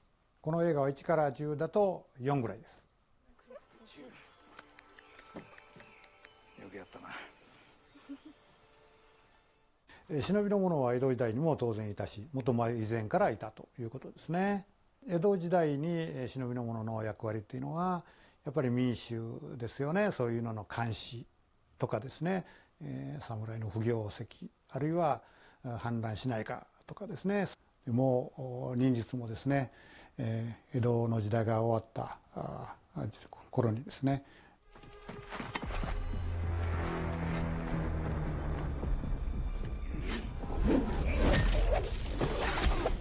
忍者の武器はですね、その鎌とかそういうこういう苦内ですね、そういったもの、あるいは手鉤というようなものは農具、これは苦内で穴を掘ったりですね、これで穴を掘るわけですね。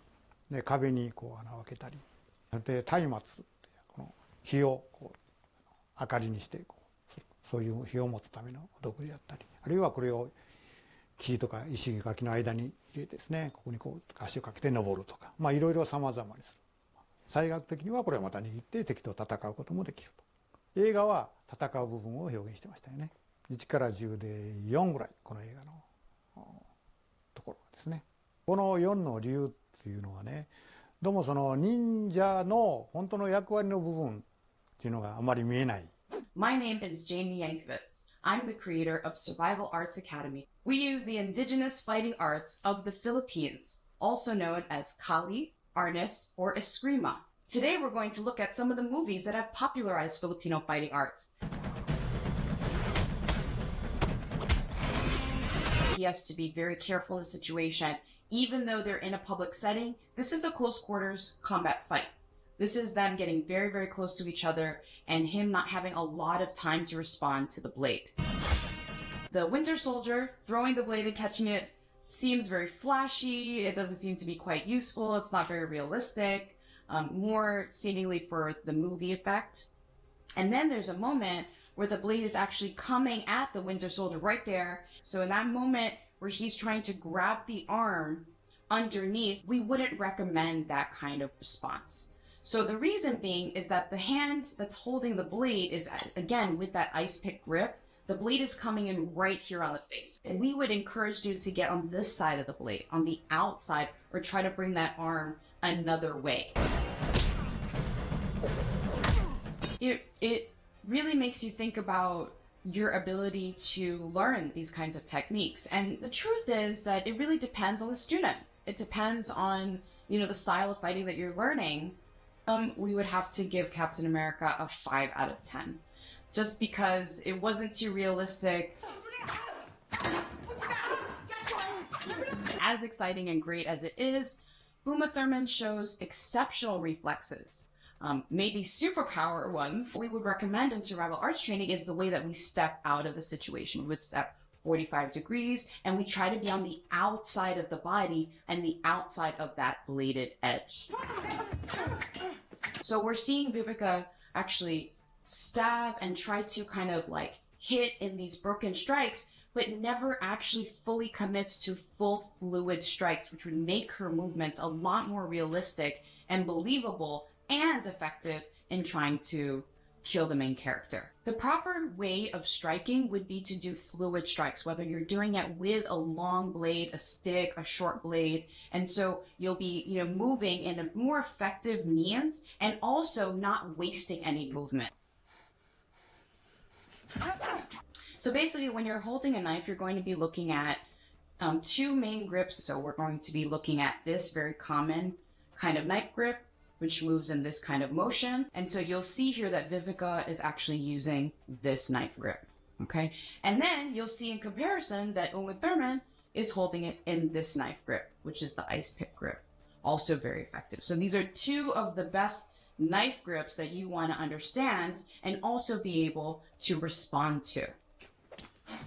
You can hold it in one hand, switch to the other hand, switch back, depending on your agility. So the idea is that you're never stuck with that one movement or that one grip. You're always trying to figure out in response to counter the other person. So our critique of Vivica's movements are that they're a little bit exaggerated and not quite real.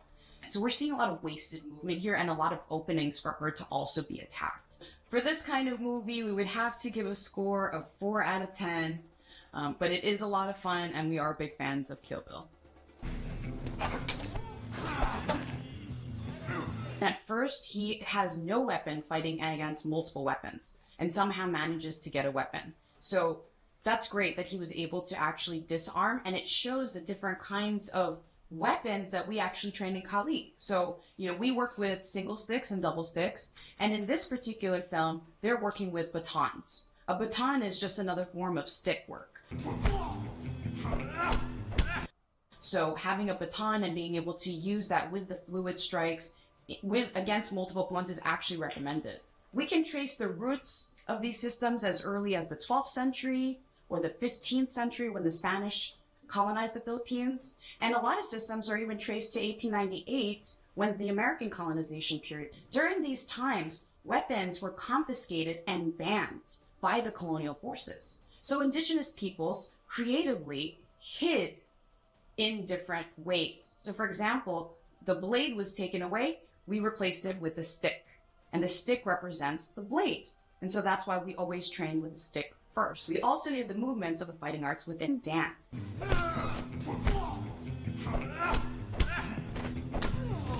Okay, so right here, where Liam Neeson actually takes the stick off of his opponent, where he disarms and uses it, you wouldn't want to step into that weapon or close the distance unless you were absolutely being offensive on the way in.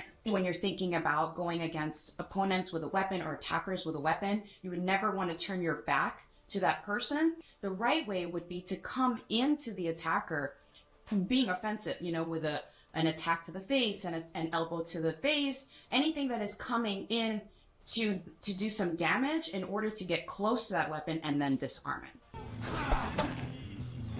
Clearly, Liam has also trained in a lot of martial arts, in Kali and other martial arts, because you can see it in his movements. We would give him a 7 out of 10, but taking away some of the points because of the technical errors that we notice.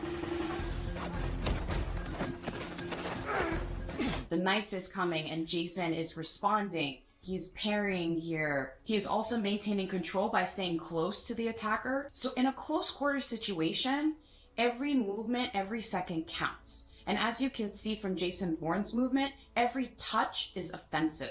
And that's very much in the Kali style. This is that famous scene where he uses a pen. I mean, it's an everyday object that is really quite dangerous and can be utilized just like a knife. A key can be used, a shoe, a magazine rolled up, a newspaper rolled. These can be very powerful weapons. He was trying really hard to kind of get that knife out of that situation. For us in Kali, we would just break the arm, or we'd step around to the outside a little bit more. Right there, we see just a quick movie camera mistake or camera cheating thing here. The opponent actually throws a left hook, but Jason suddenly catches his right arm and tries to disarm that. So for the Bourne Identity, because of its great fight scene, we would probably give this score a 9 out of 10. Only docking a point for a mistake, actually, that we noticed here. You see that the woman fighting is getting cut, Ilsa, and then the man is also getting cut, but yet they still continue to fight even though they're getting kind of slashed in different parts of their arm, their back. Some of the knife attacks that are coming in seem a bit wasted. A trained knife fighter or someone who's trained in the arts would be more aware to attack more of the vital zones. So, you know, cutting the neck or cutting the arteries, going for some of the kill shots rather than just, you know, cutting in random spots that won't stop the attacker from attacking. Our goal would be to move on the outside of the body in order to capture the knife hand or kind of get around the knife hand and go for that back of the neck shot. So the area around the neck or this whole neck area is very vulnerable as a kill zone. That's why we teach, for example, to have your hands up, protect your neck, you know, keep your eyes and your hands moving and keep them available so that if there are attacks in, you know, you're able to kind of move around, you have elbows, you have things to utilize that are your own body as weapons. But the technique that's being demonstrated here, not so much. There's two moments that happen here where Ilsa actually climbs up on her attacker. So there's a moment where she steps on his leg in order to cut him on the other side, and then does it again in a more exaggerated form for her end kill. And then again, climbs all the way up. Here we go, using the leg, lifting herself up. There seems to be a lot of time here, and the person is holding a blade and not using it. There were a few shots where technically that person should have been dead already, because I saw a knife shot to the neck, and then suddenly, you know, they're able to back up, create space, and come in again. We would probably give this a score of 6 out of 10 just because it's exciting to see a woman, you know, fighting so powerfully, but at the same time just doesn't seem so realistic. This scene is great. You know, you can see a lot of technique here. There's a lot of resourcefulness being shown. Clearly a lot of Kali training, and we see a lot of similarities here in the film to the training that we teach. You know, he picks up a very small kind of like personal hygiene item. This can be very deadly when used in the correct way, especially with that knife grip that he used. And so Craig actually used a knife grip just like this, like an ice pick, and is, you know, jabbing and stabbing his opponent with that weapon. Very effective. I think that's another thing that distincts Filipino fighting arts from other fighting arts is the footwork and is the stance work. You know, a lot of fighting arts are actually very linear. Maybe something like karate, for example, you're moving, you know, kind of like in this position of linear movement. But in the Filipino fighting style, our movement is always based on the triangle or triangular kind of motion. And so our footwork would reflect that in sidestepping, to the side or stepping 45 degrees, which Craig really demonstrates. For the effectivity of the technique and the movements, Quantum of Solace, we get an 8 out of 10. This is a fantastic scene. First and foremost, it is great because it gives credit to the Filipino culture where this knife came from.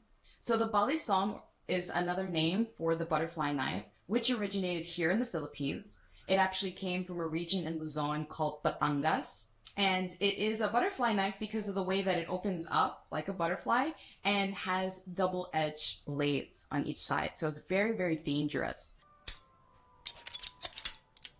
Wow. That's probably something that you first learn when you learn balisong, is how to open and close. And so it's very, very, exciting and fun. There is moments of where she's using the blade to actually tap or hit on the body. That is quite realistic. Smaller caliber version of what design? Eugene Stoner's Ayrton. Kali is for everyone. It's especially useful in situations of survival because of the way that we are able to respond to a weapons attack even without a weapon. It's particularly useful for women and children or smaller folks to protect against a larger attacker. Our family system is called Pikiti Tertia Kali, and it originates from the Western Visayas of the Philippines. And this blade culture has been protecting the family since 1898 and even traces its roots to more than 2,000 years ago. We would definitely give this a 9 out of 10, just because we love the technique that Chloe is doing, but we would like to see a little more offensive with the knife itself. We have someone coming in with the straight grip, and we have someone coming in with what looks like a karambit, which is coming on the back side of that blade.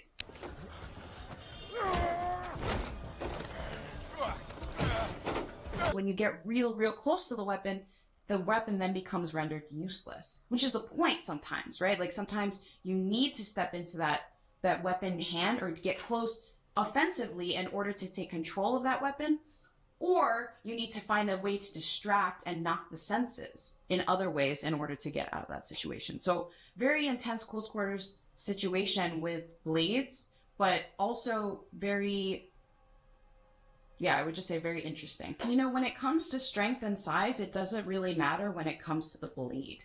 So, the blade is the equalizer here because the other person fighting may be smaller or, not as strong. It doesn't mean that they're not as effective with the use of a knife. You can always throw elbows and use the elbow as a weapon. So he's grabbing and kneeing and hitting over the head when he could easily just cut that hand that he already has in his hand, in his power. So that was technically a moment where we would say isn't very realistic and is a little more exaggerated for camera. There's like that big open swing, and they're extending the fight where they don't need to.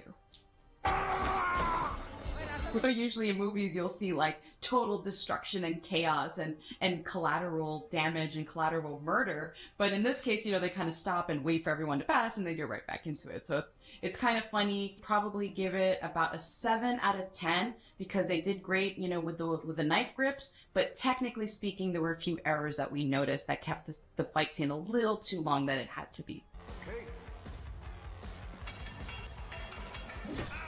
So right away, we're seeing a very familiar Filipino martial arts double stick drill. One of the first things or one of the early things that you would learn when you're learning how to utilize a double stick or double sticks as a weapon. So this is a great drill.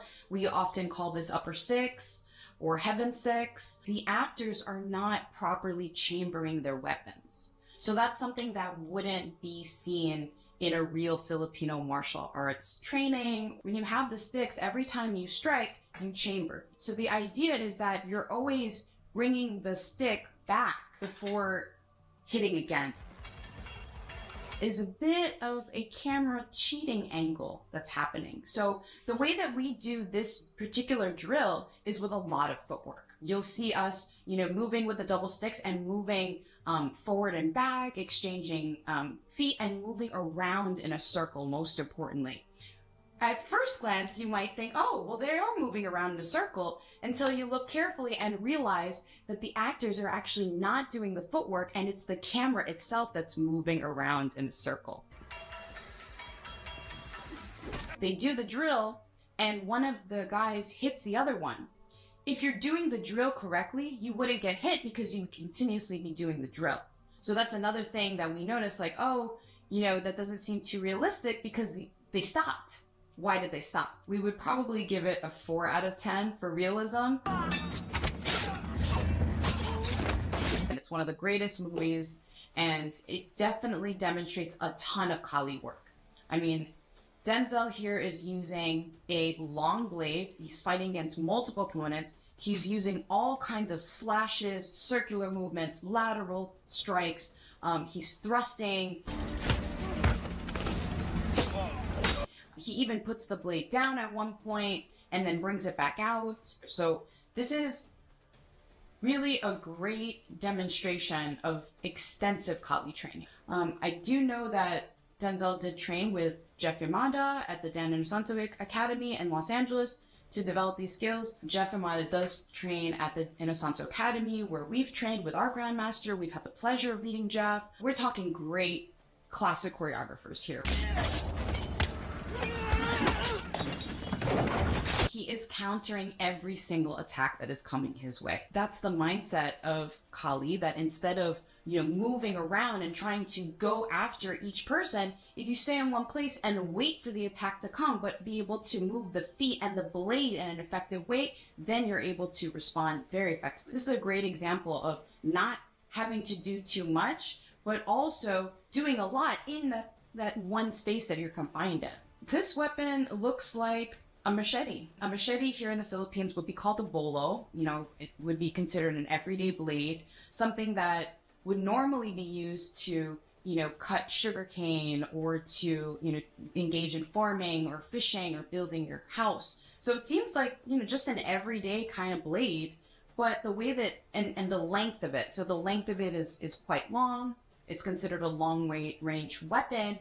And because of that, it can be very effective with fighting against multiple opponents. And there's even a scene in the beginning of the movie where he's on a highway patrol and someone tries to attack, and he kind of just slices the hand off in a swift single motion. That is the kind of movement that we are trained to also develop. We have to give it a 10 out of 10. Excellent technique, great execution. Get her! Gotta love Lucy Liu. You know, she comes storming in with power, with confidence, and she's got not one, but 2 weapons. So you're seeing a lot of exciting movement here. She's attacking different levels, high, low, you know, arms, heads, feet. It's just such a great scene and an example of how a double weapon can be used against multiple opponents, especially in the distance that she's maintaining with them. The only thing about this film is the interesting component that every single one of these people are fully padded in a ton of gear. We would doubt that those batons would do that much damage to these trained men that are all padded up with that kind of gear. And also the fact that everyone here that she's fighting against has a major weapon. They have a gun. And they're not using it. They're just kind of being thrown on the floor. No one's picking it up. She's utilizing both of the weapons. She's extending her arms and she's moving in full circles. You know, that's very effective. That's the kind of stuff that we teach to be able to, you know, maneuver from one opponent to the other, you know, hitting folks at the same time. She has good motion, range of motion with her weapons. She chambers them, brings them back to the body, hits again. You know, multiple attacks here against that last person, you know, a lot of circular movements. The realism of the scenario, we'd actually give this probably a 6 out of 10, just because we think Lucy Liu's doing great work, just doesn't seem so realistic compared to her opponents.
Thank you for joining me. Y'all have a good one.